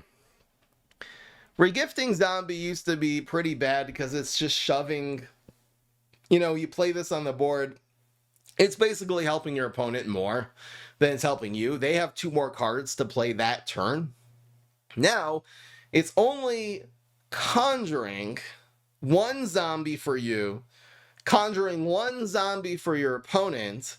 Yours gets a 1/1 buff, and theirs gets a -1/-1 buff. That's really, really cool. By the way, there's some plants that only have 1 health, so they'll die completely with this nerf. You play them on the board, and it'll just melt.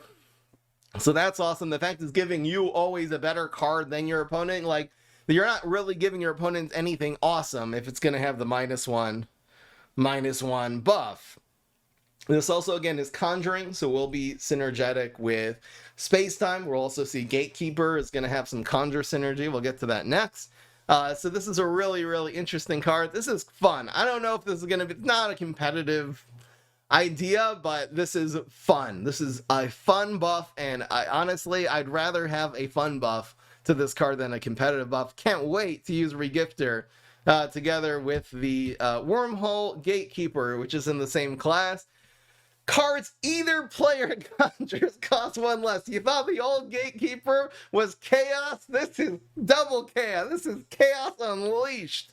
Start a turn, each player conjures a card. I love it. So this will definitely, this is a second space-time in your conjure decks. Your opponent's not necessarily going to have conjure synergy in their deck. Maybe they will. Maybe they'll exploit your Gatekeeper that you played, which would be hilarious, by the way. But this is, you have 8 space-times in your deck right now. This is huge, and it's conjuring you every turn. Like, it doesn't even have to hit face like space-time. It doesn't have bullseye anymore, which is good. After all, every 2/5 stats, really difficult to remove. It doesn't need the bullseye.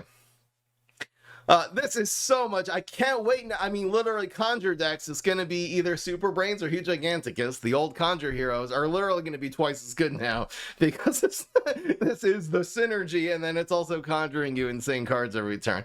I love it. I love it. This is going to be so much. Honestly, this is probably my favorite card in the entire patch. This is so cool. The card right now is bugged. We'll get to that in a little bit, but hopefully that will change. All right. Okay. I honestly don't know what this is about, and I don't even think I can explain this away. Of Zomblob getting a 1 attack buff, I don't think I can explain this away with win rates. Maybe for some reason, Zomblob, there's a lot of players who don't know how to play Blob. They weren't running teleports, budget players. They had no teleportation zombie. They were just throwing Zomblob on the board, building the whole deck around it, and it got removed and it didn't do anything. And Zomblob has a low win rate. I think Zomblob has a great win rate. I think players who run Blob are really smart, really high-level PvZ Hero players. Obviously, we know the Tele-Imps deck. Absolutely amazing. Probably still to this day the most competitive Huge Giganticus deck. But even with other heroes too, with Valk Zomblob hybrid, you can just throw Zomblob into any Brainy deck, anything you're teleporting stuff in. Maybe run a couple Brain Vendors, you don't have to, and it's a huge finisher. It's also a rare. It's like one of the only budget finishers in PvZ Heroes. This got buffed. I can't believe this got buffed. This used to be 1 attack bullseye. It went to 1 attack. Still a really good card. Now it's 2 attack. I mean, this is gonna, again, damage cutoffs. You're usually playing this with a lot of brains. You played a brain vendor or something, and with bonus attacks. And now, that's going to really, including the second attack, it's going to be doing 2 more damage. It's just going to be that much easier to OTK your opponent with the Zomblob. I don't know what this is about. This is going to be a big deal. This is going to be a big deal. This just got better. Interdimensional Zombie passively also just got a lot better because one of the worst cards that could turn into a Zomblob, 2/5 stats really isn't that bad now. It's not a 1/5 anymore. So that's awesome. I guess for the interdimensional zombie value, I'm happy with this. Side note, you're going to be able to ramp more efficiently, gaining extra brains per turn with Gentleman Zombie. Guess what's in its class? It's Zomblob. So Zomblob got 2 buffs. One of them is a completely new genre of ramp being created. Next, we got Mad Chemist. Let's see what this says. So when you play your first trick each turn, conjure a trick, and it costs one less. Whoa. The tricks this conjures are cheaper. Again, a card that's very, very fun. Doesn't see a lot of play because it's just slow and clunky. 4 costs 3/5, and then it's conjuring you. Who knows if it's useful? But now think about it. Every single trick that this conjures is going to be a little bit overpowered. It's going to cost one less. So this is now a card that doesn't just make random bad cards. Every card it makes is good now.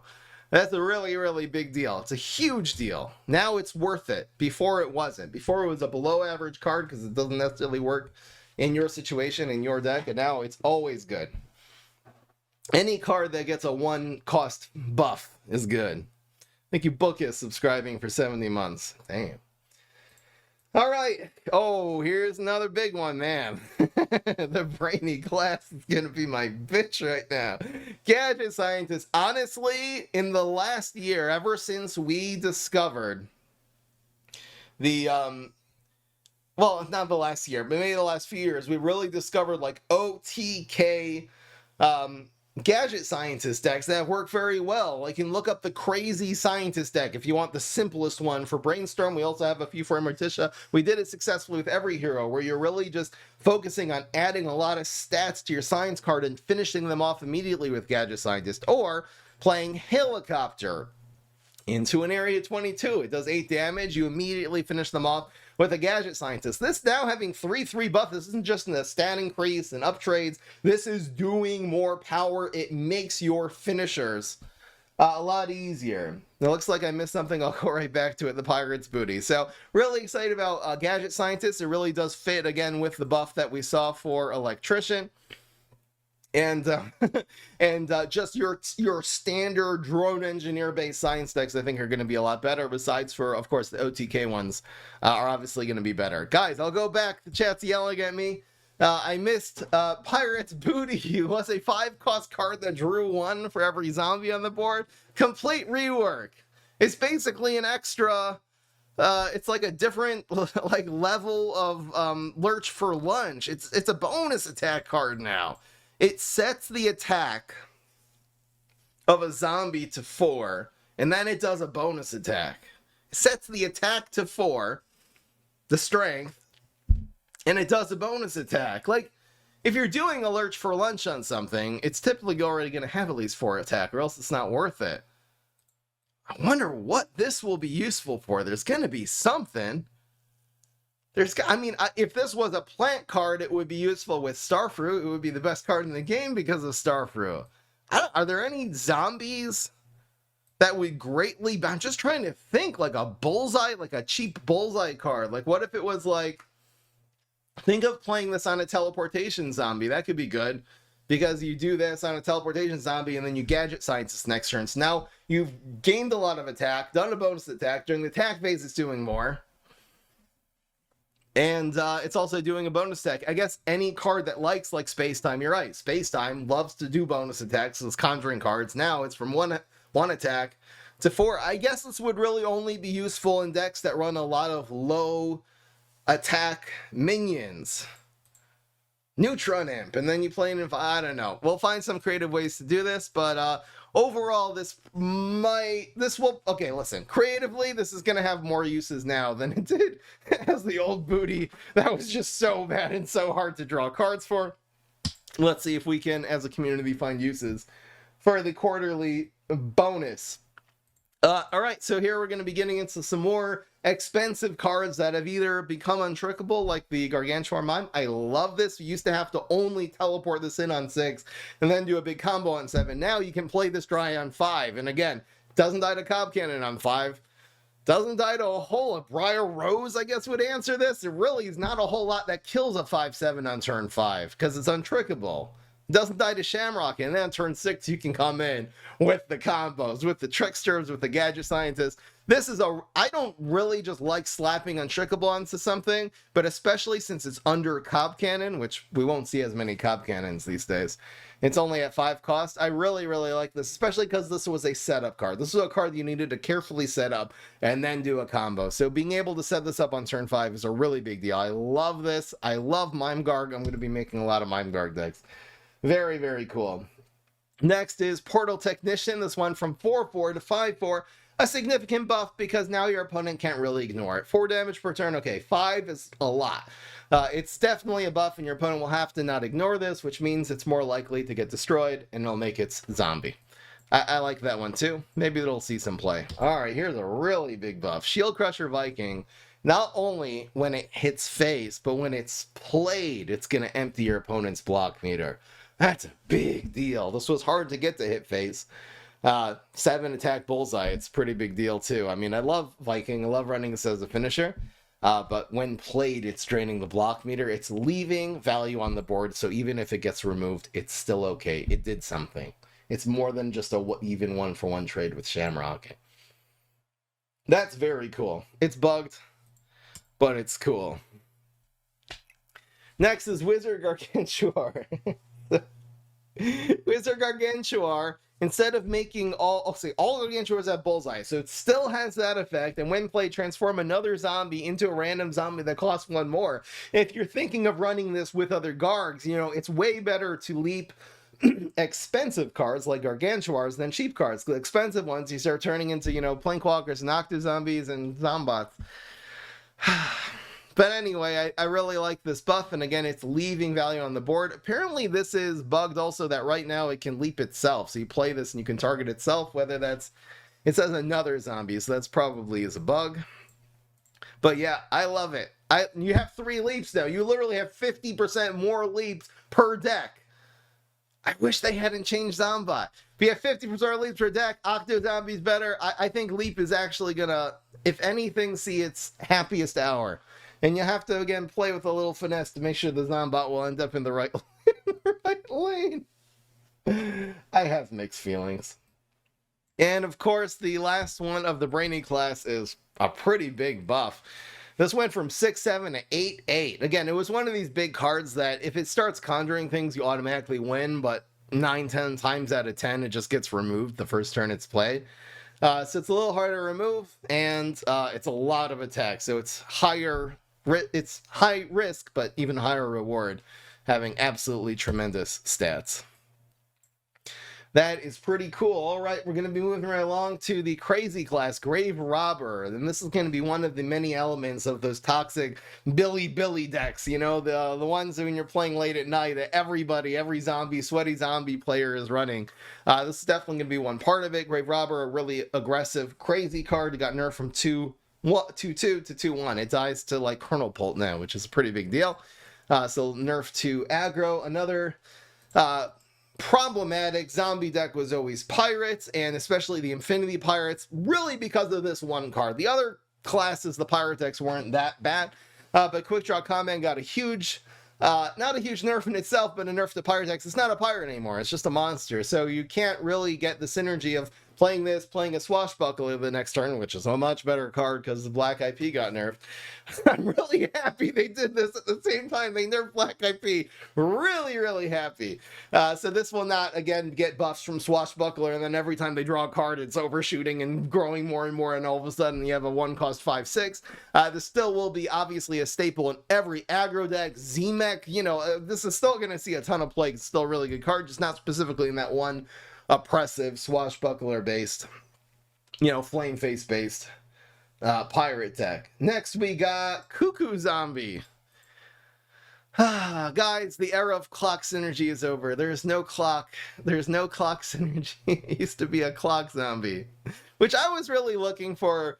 You know, whenever a clock zombie is played, every clock zombie everywhere gets a 1/1 buff. I wanted to see something like that, you know, but alas, and I wanted to see them add clock synergy. I love this idea. Someone mentioned this in my Discord, I think, of adding clock synergy to like Wormhole Gatekeeper. But anyway, The reality of the situation is, and we're going to have to mourn the terrible loss of clock synergy to the game. Obviously, the most OP synergy, but now it has pet, and pets have gotten buffed. This is a big pet. I mean, this is a big guy. Add a little health to this, and I mean, this is going to be a heavy hitter. So it's going to be for exactly Electric Boogaloo, who can run this together with pets, but it will make a difference for that one. Are there any other beastly pets? There's a couple that have gotten buffs. We'll get to those in a second. Another important element of the toxic, I hate to play against them. I don't like to play them or play against them, so I'm happy of these nerfs. One of the really toxic aggro cards was Disco Dance Floor. This had Overshoot 3, now it has Overshoot 2. This is a huge nerf. This card is going to see no play. I honestly would like this to say 2 and this still to say 3. So you actually have some motivation to upgrade it. I think that would have been smart, but this is only doing 2 damage. For a 2-cost card, man, I mean, it's basically just a loose cannon right now with no attack. 0-2 loose cannon, 0-3. It's not doing enough damage now to justify an aggro deck. It's really just charging your opponent's blocking meter. I think this completely killed the card, and honestly, good riddance. I hate this Good Dance Floor. I never liked it. And it's gone. I'm so happy. This was, again, top 5, definitely top 5 most busted cards in PvZ Heroes. Exploding Fruitcake used to do 7 damage, and it has gone a huge nerf down to 5. This, of course, always conjured your opponent fruit, which was a pretty big disadvantage in long games. You know what I mean? Games that come down to card advantage. But now at 5, again, it's still a big removal card. I mean, this still removes everything they play the first 4 turns for sure, but this is a huge nerf, and you're definitely going to see this replaced by other options in the crazy class. You're not going to auto-include now 4 Exploding Fruitcake in every crazy deck. Those days are over. Passively, the cards that got buffed are Pecanolith, which anyway got buffed, as we mentioned before. So Pecanolith just exploded. Its stonks went way up. Wingnut, which is a 7 health minion on the plant side, and there's probably even a lot more with 6 or 7 health that got huge buffs because Exploding Fruitcake is going to see a lot less play. So again, it's going to Wingnut and Pecanolith, man. Those definitely got a lot stronger, literally from this one nerf. But it was too strong. It was. Final mission now has been changed that you can only do 4 damage to a plant, and you can't hit face with it. So again, this is a very important card with, like, Barrel of Deadbeards, and this was another aspect of these toxic aggro decks that were just really not fun to play against. Now this can't go face, so this has to be used tactically or as a tempo play rather than just going face. It's a pretty big nerf to the decks, though, that do run Barrel of Deadbeards, because the option of going face for 4 and then 4 damage, you know, again, since this is making a 4-3, that was an important part of this card. So Barrel of Deadbeards definitely got nerfed with Final Mission being significantly worse. On the other hand, instead of Final Mission being able to go face, we have a new card that can go face, a new toxic aggro card. Zombat's Wrath now, instead of doing 3, first of all, it only costs 2, so it's a way more playable card. Instead of costing 3, it costs 2. It's also going to do damage equal to the number of zombies. So if you have 5 zombies on the board, it's going to do 5 damage. If you have 0 zombies on the board, it's going to do 0 damage. This is not a control card, because a control decks, you're not going to have anything on your board. This is a tempo card that you have to be, especially with swarm decks, with imps, with aggro. This is going to be a way of sort of clearing lanes for those flag swarm with Z-Meg, those swarm to go face. And again, the more that you have, the more it's going to do. And this can also go face for, 4 damage if you have zombies in 4 lanes, which will definitely happen. This is going to see a lot of play, but again, it's only going to be in the swarm decks, not in control, which is very good. That was Zombat's Wrath. Is this still a Garg? See, this is still a Gargantuar trick, and I'll tell you what's going to happen. You can run this, Crazy, and Brainy. So with Brainstorm, this is not only going to have not Crazy, it's going to be Boogaloo. This is going to heal your face.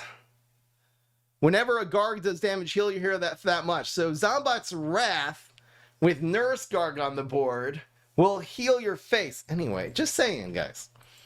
Just saying. It's going to have all the buffs from the Gargs, though. conjure guards when it destroys something, if you have a King of the Grill on the board. So that's become a very cool card, and yeah, it'll be interesting to play this one. K-Explosion. Oh, here's a good one. These used to cost 4 and do 4 damage. Now it costs 3 and do 4 damage. This will probably be the thing that really replaces Fruitcake, because it's a really reliable way of doing a lot of damage for a 3-cost card. Think of this as the 3-cost zombie, the 3-cost zombie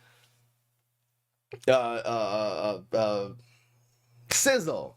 Now, why does Sizzle cost 3 and do 5 damage while K-Explosion does 3 and only does 4 damage? It's because plant tricks don't require any commitment to play them. If you see the zombie, you just play it. K-Explosion requires you to pass your zombie stage with 3 brains. Who knows what the plants are even going to do that turn? And then you'll have 3 to do this.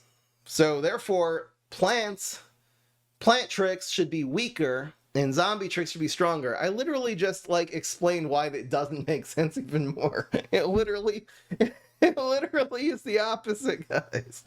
Looks like I skipped Abracadabra. We'll get to that in a second. But yeah, this one should say 5 and Sizzle should say 4, is what I'm trying to say. It's not right. It's not right. Plant tricks are better, guys. Plant tricks are better. I know these have last say, but plant tricks also have last say. I think that's a mistake. I think plant tricks get more value. Guys, I skipped Dab. Ooh, here's a good one. This used to have 3 too, and again, the only problem with Abracadabra as a card was the 2 health. It was too weak and it just died too easily. 3/3 is again par stats for a 3-cost card, and it has a really good ability. It's Gravestone, which is an advantage, and it has, obviously without Gravestone, this card would be nothing. But it has a really good ability with almost no downside. Abracadabra is going to see play. I really am looking forward to the tempo, minion plus tricks with the crazy class, man. You got Quasar too. It's another minion plus tricks. The tempo crazy. Crazy going from an aggro class to a tempo class. You see the trend, and I love it. Speaking of which, here's a potential control card. Gizzard Lizard, instead of doing a 2 damage field clear, has been buffed to an unprecedented 3 damage field clear. That's a big buff. First of all, it kills Pine Clones. That's just one thing it can do, but the difference between 2 and 3 damage is massive. I don't have to reiterate that again. This will see play. This is really powerful. This could be played by teleporting it in with Brainstorm in order to control what they play that turn, but honestly, the 3 damage, the amount of value that gives, you'll just be playing this on top of your own minions. Again, another tempo, a crazy card, shifting it from toxic aggro over to tempo. I love this. I hope it's not going to be too good, but I love it, and it's definitely vibe. That's going to see some play. I can't wait to use that. I literally, even without teleports, just play this in a Z-Mech deck, and you have a way with Z-Mech, if you're making these weird trades and doing 1 or 2 damage everything, just throw a Gizzard Lizard on one of your middle managers, and they're done for. I love that. Hope it's not going to be too good. Moonbase Z has been buffed to a Science Barrel. The only difference this is going to make is now it will be conjured by Barrel of Barrels. I'm pretty sure that's the only difference. I don't know. The janitor is trolling us, guys. Headhunter. I believe Headhunter really did have a high win rate. It probably is a much better card than I even ever really utilized it. Why is it called Bobblehead? I didn't realize that they changed the name. Bobblehead? Honestly, it makes less sense than Headhunter. What was Headhunter? Headhunter is a person trying to find jobs for people. Bobblehead are the little sports figures that I don't understand. But anyway, his name's Bobblehead now.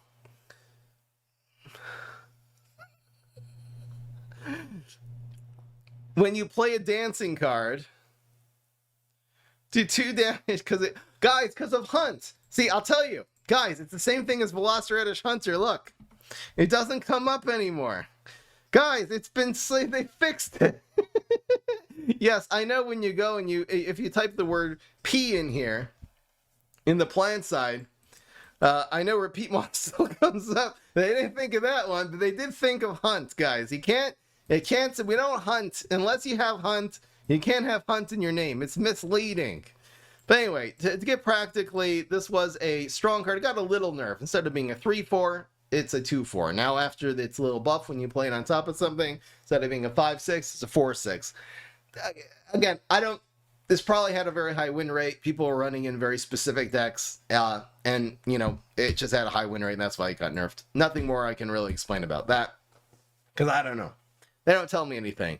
Here's a big buff. I love this card to death. This is such a fun card. It was a 5-cost 2-2. Now it's a 4-cost 1-2. That little 2-attack, 1-attack nerf is not important. The main thing, of course, of this is not its stats and the fact it's throwing Gargs around the field. Being able to play this one turn earlier is a big deal. Turn 5, you got to be finishing off your opponent in this game often. Turn 4, you can still have some leeway to set up. I loved playing this into like hunting grounds, and it's hunting around the board and spawning things, and well, again, I find a lot of uses, more uses now for Garg throwing it, but really, really cool, and again, fun. It's not, this is going to dominate the meta, but it's going to be fun, man.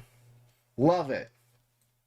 Flamenco Zombie. This is a brain dead nerf. It used to be a 3-2, and now it's a 3-1. Why? Because it had a high win rate. Since we've made it binary flamenco decks, I mean, those decks have exploded. I think this happened even before we discovered that combo. But the main part of flamenco is the fact it's doing all this damage when played, and in the right situations, it is very, very effective finisher. The fact it's on the board now with 1 health instead of 2 health makes absolutely no difference to the card. This will see equal the amount of play. And who knows, maybe it'll even see more if we can find some cards that got buffed to synergize with it better. Next, we got Frankatar. Here's a card that got reworked. Not really. It's still a 5-7. It still gets a 1-1 buff every time something dies, but it does more. If it lives for even just 1 turn, it has done more. It has splash damage too. Cool. I don't know. It's, lightning comes out of its scepter and zaps things. I don't know what the logic is. It's cool having like a big splash card. I like it. I don't know if that's great, but I like it. This one, though, is going to matter way more. Hippity Hop Guard. This now, it's not only when it's hurt it makes an egg, but when played it makes an egg. So it's leaving value on the board even if it's removed. I absolutely love this. It's a great buff. Little buff, but it's excellent to be able to not die that hard to big removal. We also got Discotron. That always was the expensive card that left value on the board, making the 3-1 and the 1-1. Now this has gotten buffed to, instead of 4-4 stats, 5-5. The problem always was it just was too weak for a 6-cost card, and this solved it. I mean, it's now gone from a medium-sized card to a big-sized card. I don't know if this will see a ton of play, but it might. This really might make the difference because, again, it trades up with a lot of things now. Things with 4 attack. It's a nice, big, beefy body rather than being a medium-sized body. I'd say a 4-4 is a medium-sized body. 5-5, you're a big boy. He has graduated to big boy school. All right. We've been going for hours already. Leftovers. Oh. Leftovers cost 1. And it is a gourmet pet is the key word here. Trick. This is going to be a 1-cost card, not only in every Z-Mech tempo deck, in every Beastly tempo deck, this is going to be meta. This is for pet decks. For the Smash specifically, you can run Beastly and Hardy. This is going to be a big deal, man. Pets are going to smash pets. Smash is the worst hero. It's been the worst win rate for a long time. And now, I don't know, man. He might be the best now. We'll see. I love this. This is, again, Z-Mech just got a lot bigger. This is better than Camel Cross. Adding 2 health is circumstantial.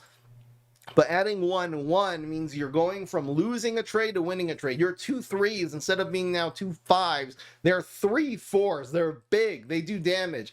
This is going to be cool. This, obviously, I don't think it's going to negate going viral from the game. You're going to run 4 copies of both of these because this is a big deal. I love this. With Teacher, obviously, this is going to be a card that just makes your board just huge. By playing one of these, you can really surprise your opponent. It's only 1 brain, man. This is a really big deal. Passively, of course, the Turkey Rider that conjures this, which is also another pet, has gotten better because now instead of giving you a terrible card, 2-cost leftovers, it's giving you a very good card, 1-cost leftover. So Turkey Rider might see some play as well. That's cool. Terrify basically, I think got the same thing done to it as Gardening Gloves on the plant side. Move a plant, conjure a monster. So it's the cards that you could get from Haunted Pumpkin. Monsters are, you know, some of them are good, some of them are bad. Some of them are decent. You do have some very good cards like the Yeti in here, and Zomblop, I guess is a good card. But then you have like Dead Ghost and regular Ghost that didn't get any buffs. So, you know, it's kind of a mech class, but it's cool. And they didn't make the card is worse.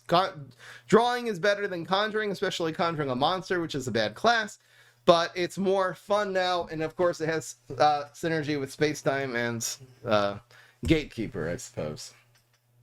Landscaper, another 3-cost gravestone that has been buffed from 2-2 to 2-3. It's putting more stats on the board. This will not only make a difference in terms of it living, and if you're, you know, running a bunch of going virals, or, you know, this is the hardy class, so you're going to be having leftovers, a way to add stats to it, so another body living, being extra health, is a pretty big deal. This also makes it easier to reactivate with, if you're Neptuna, to reactivate with Mixed Up Gravedigger. It's going to live more often now until turn 5, and you can put this back in a gravestone, pop out, and get the little -2. The biggest buff that has happened probably in the entire game is Mixed Up Gravedigger. I'm skipping now. Even though the card says the exact same thing, there's going to be a lot less Guardian. I mean, the Triceratops nerf, just that alone, was absolutely super, super massive, which means there's less Guardian, there's less grave removal. I guess at least there's still Leaf Blower that can still blow the gravestones. Man, that's a strong Leaf Blower, if he can blow gravestones around. Here's a fun card, Bonus Track Buckethead. Now, regular Bucket Boy did not get any buffs. Womp womp. But Bonus Track Bucket Boy did. This is, again, limited card. It has pretty good stats now. It used to be, again, 3-5, like 3-4 with armor. Now it's 4-4 with armor. So pretty good stats for a 4-cost card. It also is very good against exactly the Mega Grow class, which is the only zombie class, plant class that does bonus attacks. It's a hard counter to that, so who knows. It's good stats, though.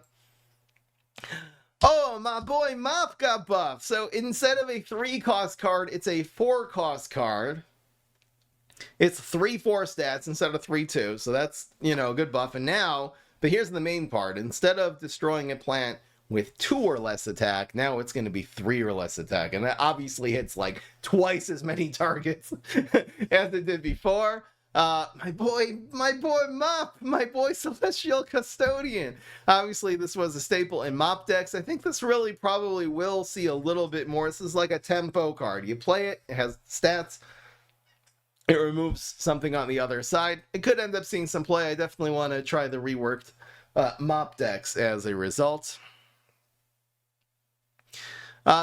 People are mentioning real quickly, honorable mention, that there was going to be a buff to Lost Coliseum of it giving, what was this going to be, 2-4? I don't remember, but that didn't end up happening. There's a lot of things that were in those leaked patch notes that did not happen. All right, here's a couple of big ones we'll do back to back. Turquoise Skull Zombie is going to, not now, it used to only gain 1 attack every single turn, but now it's gaining 1 attack and 1 health. So an anyway very high stat 4-cost card is now going to go from 2-6 to 3-7 to 4-8 while still stealing sun every turn. This is going to really, really big deal. I mean, this is going to be such a hard card to remove because you don't have as much sun to deal with it. There's also less Guardian cards, so this expensive-ish gravestone is going to be more useful.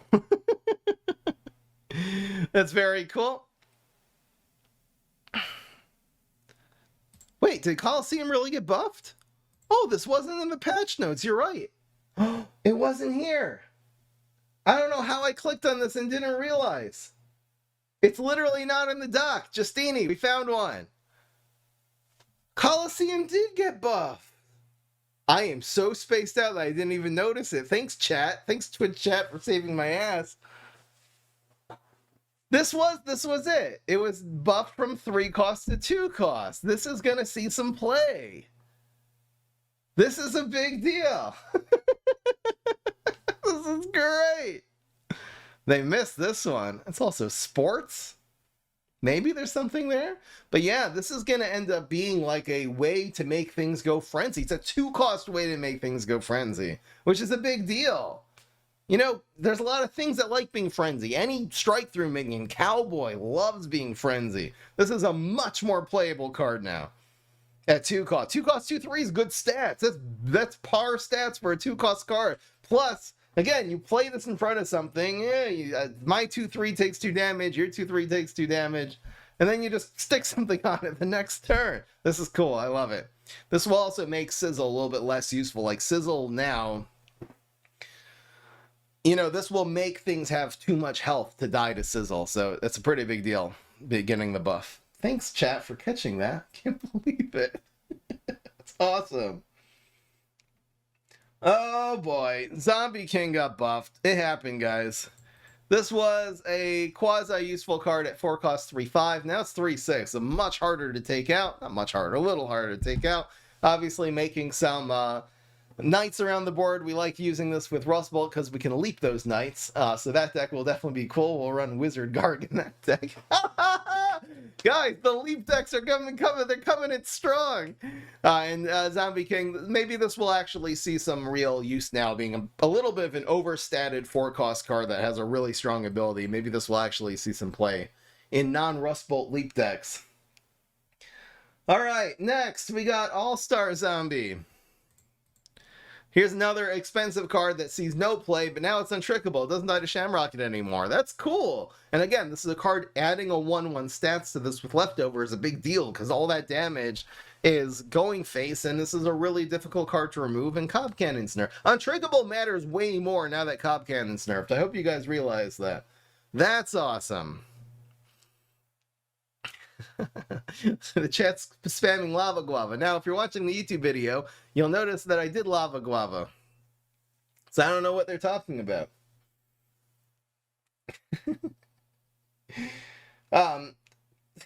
Coffee Zombie.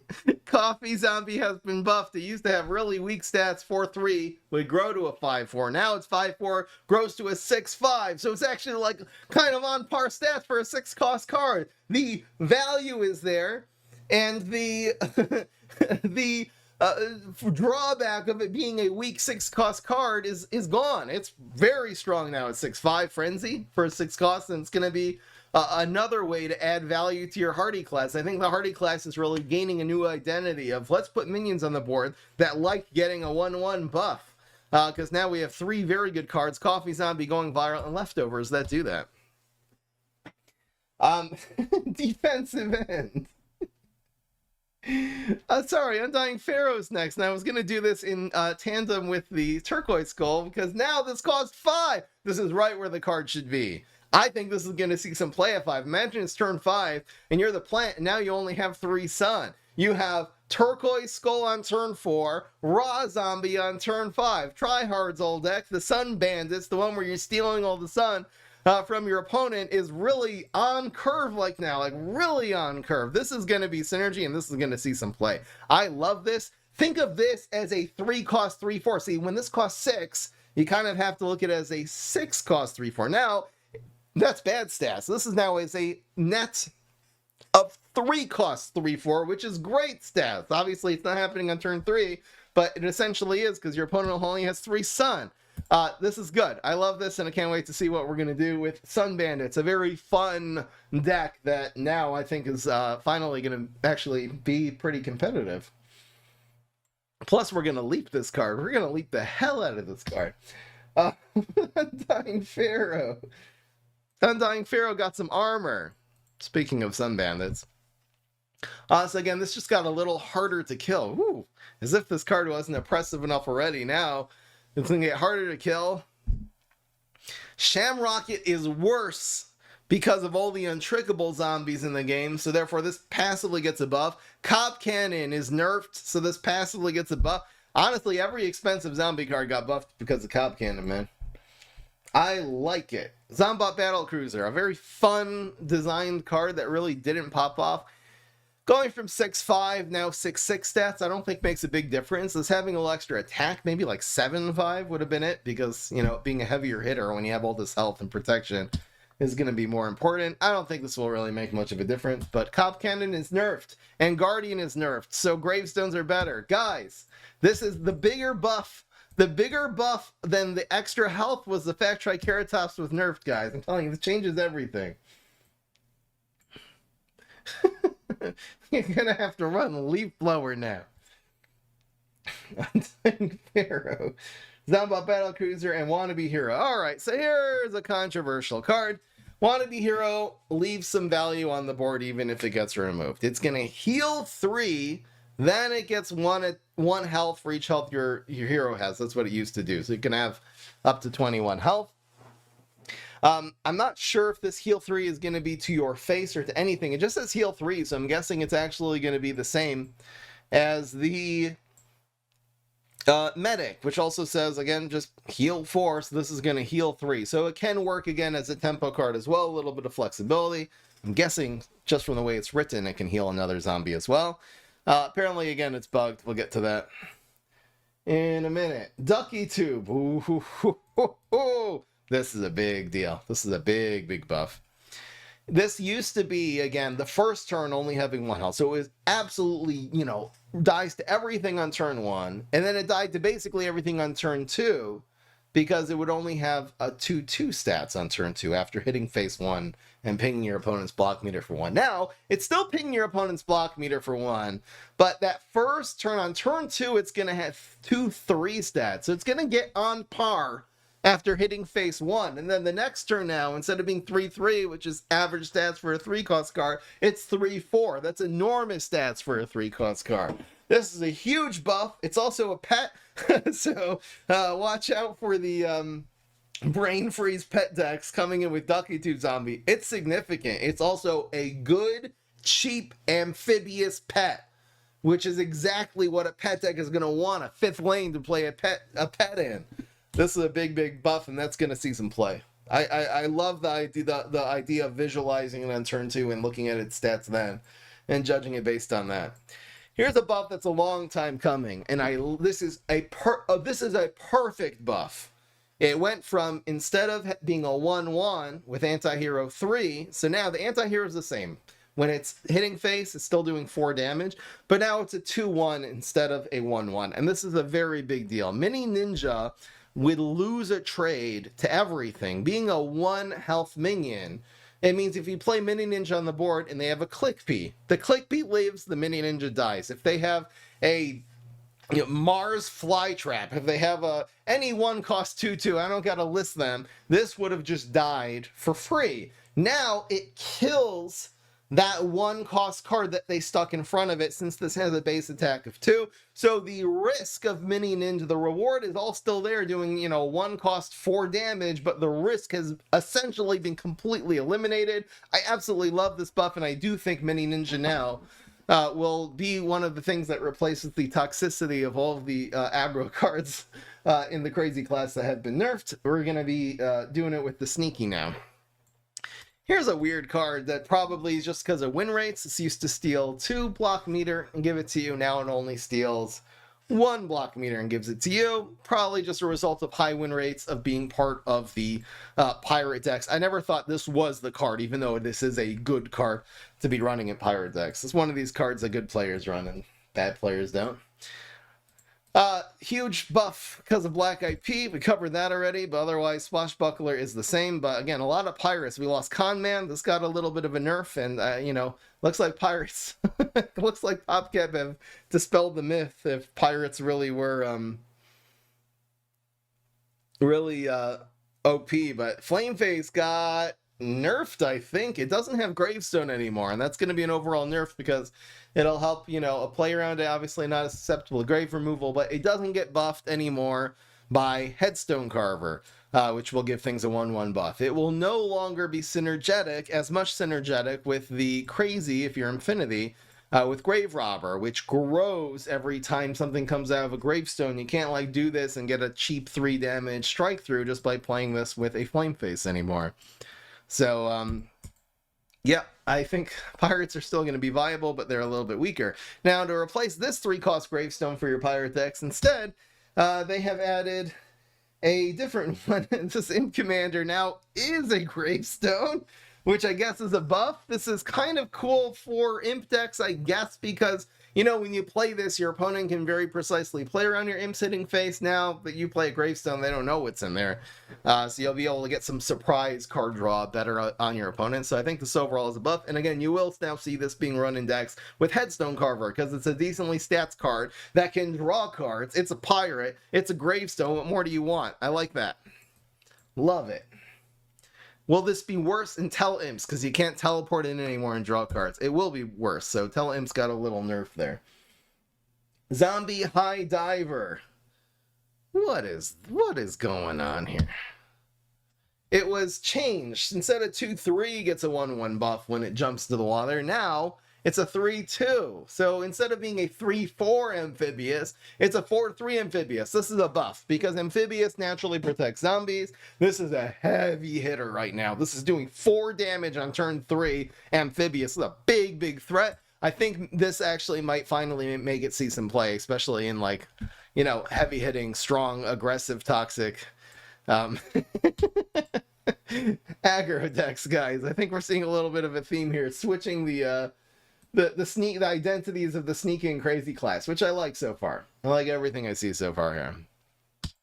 Firefighter, obviously a very low win rate because it's a terrible card, and giving a little bit extra attack, I don't think it's going to make a difference. This is a beefy guy, though. I mean, this guy, 4/5 with something, 5/5. This guy's an absolute beefcake, which is very fitting for being a firefighter. I don't think it solves anything, but anyway. All right, here's another, I think, very misinformed. Pogo has a really high win rate. Pogo Mug. Pogo, just the fact it can remove anything with 2 health on the board with its body, and also remove something else with its ability, made it a very high value card. This nerf should say 1/2. Only having 1 attack makes the body not be as effective as removal. This 1 or 2 health difference, since the mug is anyway coming the next turn, it basically makes no difference. It's only going to survive now. It used to survive against 1 attack minions, now it doesn't survive against 1 attack. I guess it's, I don't know. I don't really know when you'd ever, where are you sticking this in front of? It only has 1 attack. It dies to electric read now, guys. So you can't mug next turn. They didn't nerf mug. This is the card that should have got nerfed to 3 attack. This should be the zombie cob cannon that gets nerfed and just fix the mess, the Pogo Mug blockbuster mess that we've created. But no, that's not how it works. My blue stacks just crashed. Instead, they nerfed Pogo from 2/2 to 2/1. Next, we got Tomb Raiser. Oh, this is a fun buff. A very fun card. It was very understated at 4 cost 3/4 because it would die to a lot of 4 attack plants. It would just be easy to take out. Now this even trades with everything. It has 5 attack and 3 health.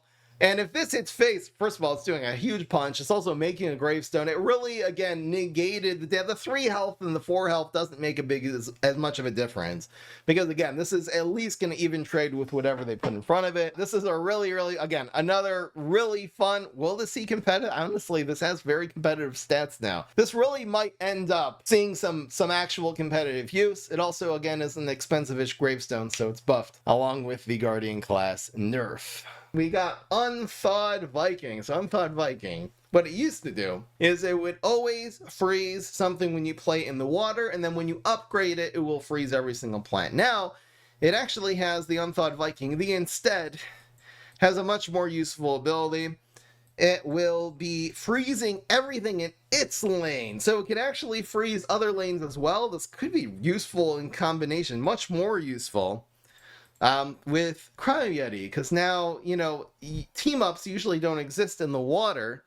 First of all, plants don't usually exist in the water. There's only a couple of classes that can even play amphibious plants, so you'll be able to get a lot more value from this. Again, this will uptrade with a lot of things. This is a heavy tempo card, not only with Cryo Yeti, but even in itself.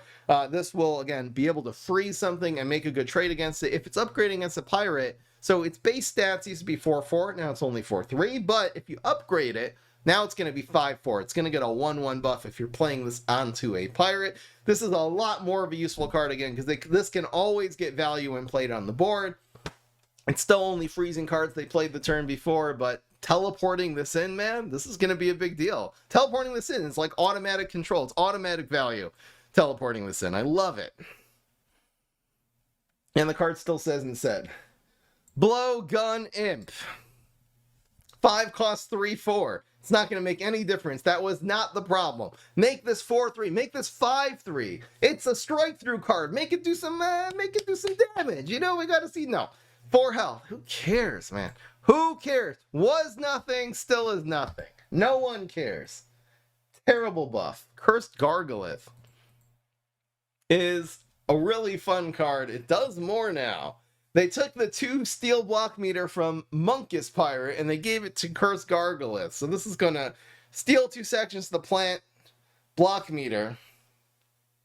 And it's going to give it to you every single time we reveal. So it's actually doing that every single turn. That's cool. It's a little buff. And again, it's another example of this. If it, you know, even pops out one time without getting grave busted, it's leaving more value on the board. Honestly, this didn't have the problem of dying to Shamrocket, but I guess if it dies to grave removal the next turn, it still has done something.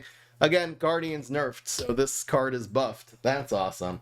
Zombot Stomp, here's a big one. Anytime a card goes down by in cost, it's a big deal. This now costs 6 instead of costing 7. 7's a lot. 6 is also a lot, but this does a lot. It's going to bounce all plants on the ground. A very creative, again, we've had decks where we're able to sort of utilize this. It'll definitely be more within reach at 6. I'm really looking forward to see if this will... It's not going to be meta, but it'll definitely have more creative uses. For now, we're going to do the heroes. There's been a bunch of hero powers that have been changed, and then we will go into the bugs.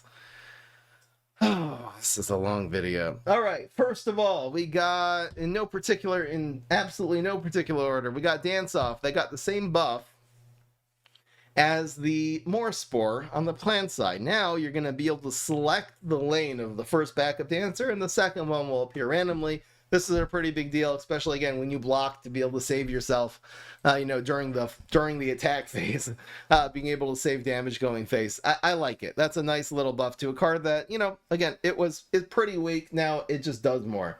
Super Brain Super, the balance between Huge Giganticus and Super Brains is really taking a big shift. Super Brain Super, that is honestly one of the better superpowers in PvZ Heroes, got a pretty significant buff. This zombie is doing a 1-1, and this isn't just any, you can add a 1-1 buff to a zombie with any superpower, but this one is a zombie that's about to do a bonus attack, so it's doing immediately more damage. So this is a huge buff to Super Brains, and it's really going to give Super Brains even more power than he had before with his Carried Away as a finisher, and it's going to make Super Brains a lot more useful. That's a big buff right there. We have Brain Freeze Sig. Oh, here's a hero that really has a low win rate, and they buffed the hell out of this. Freeze all plants. It's no longer limited to 3 lanes. It's hitting 5 lanes, ladies and gentlemen. So first of all, bait 20, how much more value? It's like it's 2/5 more value, almost 50% more value. Plus, if you have a Cryo Yeti, it's going to just grow to exponential proportions. You can't play around Frozen Tundra anymore. It used to be you can play on heights to play around this. Those days are over. Huge buff to Brain Freeze. Love that one. This power was too weak. This is exactly what the power should have done since day one in PvZ Heroes. I love it. Here's Immorticia. This card has actually been through the ringer if you followed PvZ Heroes back from the days of the beta in 2016. Zombats now, I think this is how it started. It used to be 2-2. They made it 2-1 because Immorticia had a high win rate because of Trickster decks, along with Brainstorm, and now they made it back to 2-2 since Immorticia's win rate went down. Okay. It doesn't make really any difference to the card because it was just a chump blocker that did a little damage and drew you a card, which was good. It's a fine superpower in itself. Didn't need a buff. It's surviving longer to, I guess you can leap this more now. Like, what is the one? I don't know. What's the one? It trades up against Admiral Navy Bean, guys. All right. It's something. I guess having it if the Admiral Navy Bean, which is familiar, now you have a 2-1 still sitting in the water lane to prevent the next Admiral Navy Beam from being played. I guess in that matchup, it makes a very big difference. Neptuna, like I said, a low win rate, but they gave her Octopet Frenzy. Refresh the Reddit post. They just added more bugs. All right. I refreshed it. So Octopulse is going to have Frenzy now. So again, if you're adding 2 health usually isn't going to be able to do a frenzy. Usually if it's killing something, not. But if you have a healthy treat in your hand, so that's going face. If you have a leftovers that you're adding more health, all of a sudden this can start trading up. And Admiral Navy Bean, Admiral Navy Bean's getting abused by some of these superpowers. Not gonna lie. Maybe they were afraid because Admiral Navy Bean has a high win rate already. Maybe they're literally doing all of these things just to target Admiral Navy Bean. It might be a million IQ. It might be. Next we got, oh, and here's the big one. Here's the one. The most oppressive turn 1 superpower easily in PvZ Heroes. Even more than Solar Flares. It was Terraformer 10,000. This just made Huge Giganticus a giganticus pain in the ass to fight against. Because when they got the turn 1 superpower, it was just over. Now, the turn 1 superpower, it's conjuring more. It's drawing an environment and a trick, a random zombie trick, any trick in the game. But all environments and trick cards in your hand now cost 1 less. So it's drawing 2 cards, making those 2 cards, and it's only going to be hitting the tricks and environments that are in your hand. So if you have a space-time in your hand that costs 2, it will not. You're not going to have the situation where now you're playing on turn 2. You turn 1 Terraformer, turn 2 you buried treasure, interdimensional zombie, space-time, and who had smoke bomb. You know, you're not going to have that anymore. Only the environments and tricks are going to be hit by this. This is a very, very big deal. You're not going to have your plankwalkers come in a turn earlier and your gondolas and all the other things, especially the space times. Those were really the problem. I really like this. And again, this is still a good superpower. It's conjuring 2 very good cards, including an environment, and it's potentially making your other cards in your hand better. This is still really good, but it's not going to have those oppressive turn 2 plays anymore. And again, it's a little bit of a nerf to Huge Giganticus and a buff to Super Brains. Hopefully, we'll be able to see those 2 heroes being used a little bit equally to each other, since it's always been all Huge Giganticus and no one runs Super Brains. All right, so we're going to go through the known bugs. There might even be more bugs in the game than this, but we'll go through these really quickly. It turns out that Wormhole Gatekeeper only makes the cards it conjures cost 1 less. And it doesn't actually conjure any cards. So it seems like it kept the card draw ability they used to have before of drawing 1 card for you and your opponent. It's still drawing cards, but it's not conjuring them. Still other cards you conjure. It still has space-time's ability. The other cards you conjure it's affecting, but it's not hitting that. It still draws. All right. Regifter apparently also is not conjuring cards. It is still drawing cards like it used to.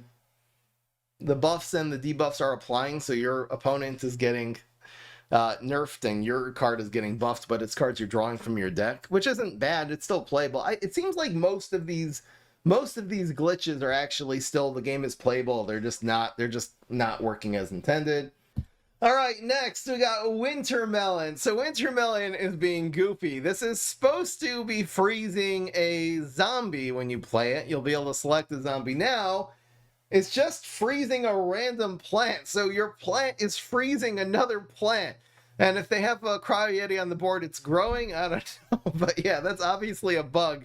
This is supposed to be freezing zombies. Plants don't freeze plants. It's not how it works. It says gardening gloves can conjure zombie tricks. Okay, so here's now going to be a really game-breaking, the start of the many game-breaking bugs that exist in the game right now. All right, so when you play this, apparently this is giving you zombie tricks, not plant tricks. It basically copied and pasted over from zombie. So your plant player, you're going to have zombie tricks in your hand, and you're not going to be able to play them. They're just going to stay gray, and they're just basically going to be clogging your hand for the rest of the game. So obviously that's a huge glitch. Another glitch that is reported here is the fact that Huge Giganticus, this sort of pool of tricks has included superpowers.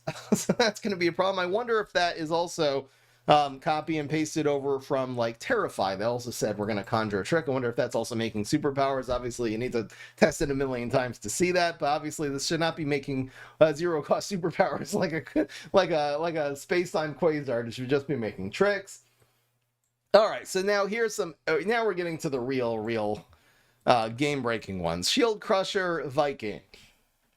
this is making that other zombies, when they're played onto the board, are also doing this ability of draining your opponent's block meter. And it seems like this is working even if this is sitting in your hand, not even on the board. Like when you play this on the board, it's supposed to drain your opponent's block meter. If it's in your hand even, every zombie you play is draining the opponent's block meter. I will be super sure to make sure to use this card before it's patched.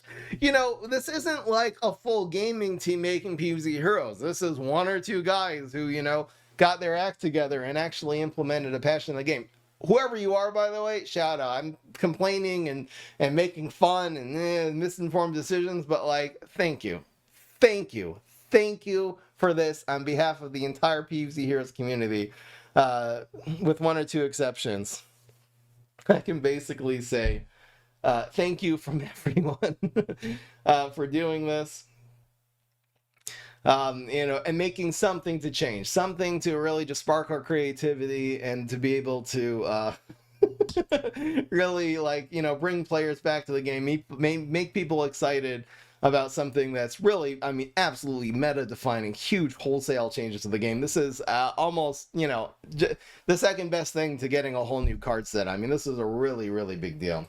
So apparently this is really game-breaking. I think there's also a problem that, like with Nurse Guard, we'll see, that causes other Gargantuars to heal the hero when they do damage, even while it's in the player's hand. So apparently, again, that code is also bugging out while Nurse Guard is in your hand. I think both Nurse Guard and Shield Crusher Viking, there's even a bigger problem, is that when they activate their abilities, so let's say they attack and they trade against a plant, and they die, so they're going to keep trying to activate their ability even though they're dead, and that glitches out the game, and it basically soft locks the game. The game doesn't know how to continue the logic, and your game basically just sits and the plants do their dance, and no one can even play the game anymore.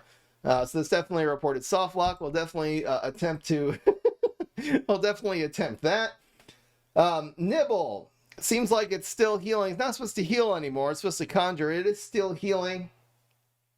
It's also conjuring the gourmet cards, even if it doesn't destroy a plant. It's just always conjuring gourmet cards. So this card is like mega buffed right now at damage, heal, and conjure always. Overstuffed Zombie says that it has hunt. It hasn't been hunting. Apparently that's a bug. Deep Sea Guard. So this is, again, it's controversial if this is a bug or I really think this is a mislabel. He's saying it's a bug that when you play a zombie, when it enters a lane by playing it, it's not buffing it. I think this is really working as intended, and it's just written weirdly. It's only supposed to be buffing zombies when they move, not when they're played. Octo Zombie, there's some weird thing that when you play Octo Zombie, that the text of the targeting, we'll check that out. We'll be sure to. Whether we run Octo Zombie or get it in a leap deck. Wannabe Hero, apparently the health buff, the heal, is happening after its stats. So like if you heal your face and you go from 17 to 20, it's still only getting 18 health. It's not gaining health. It looks like you should be able to heal your face and then get the health. Quarterly bonus is being really busted. Instead of setting the attack to 4, as it says here, it's adding 4. So if something had 5 attack, it's not making it 4, it's making it 9 and then doing a bonus attack, which is extremely busted. That's a lot of fun. A little bit of a change is that nerfed cards are not sparkable. You can call this a bug. That it used to be like in the past that if you would have Valk that got nerfed, it used to cost 3 and now it costs 4. The crafting is 4,000, the recycling is 4,000. Usually the recycling is only 1,000 for legendaries. They kind of let you, you know, if you spent all your sparks, that's a very reasonable thing to do in a game, a Hembloon's Card Storm. That if you nerf cards, you should allow your players who just crafted them to uncraft them for equal cost to what they just spent. That's gonna, you know, encourage players to actually craft cards and not be worried that something's gonna get nerfed. Something they've done in the past, but they haven't done that at all for these ones. Let's say something they got a clear nerf like Disco Dance Floor. Let's say obviously a clear nerf. It's still only recyclable for 1/5 of the cost. They didn't give you the sparks back. It looks like Wizard Guard can leap itself. I don't mind that at all. Terraformer 1000 is only reduces the cost of tricks it made, but it's not hitting the other tricks in your hand. Apparently for environments, it is getting the cost to be one less, so a little bit of a bug in terms of what the card says. Hippity Hop Garg is trying to make eggs in lanes, trying to target even if you have all full lanes. That's cool. And Water Balloons doesn't actually need to target non-amphibious zombies. It seems like Water Balloons is actually hitting Toxic Waste Imp as well. Guys, we finally got through it. The day is here. Again, this is only on iOS. This will hopefully be live on Android soon. It might be already. I have to keep checking my phone the whole day. And again, hopefully these bugs are not going to be staying in the game now for the next 3 months. That would be ridiculous. Hopefully these will get worked out sooner than later. And that is going to be all for now. Let me know what you think about the nerfs and buffs in the comment section below. I will be trying to get as much gameplay video with the decks containing all of the new strategies that are available in this game. Super happy for what the future holds. I will see you guys in the next one. Be sure to subscribe. Peace. This is Fry. Tomb Raiser makes Zombot. Guys, Tomb Raiser can make Zombot. Hell yeah.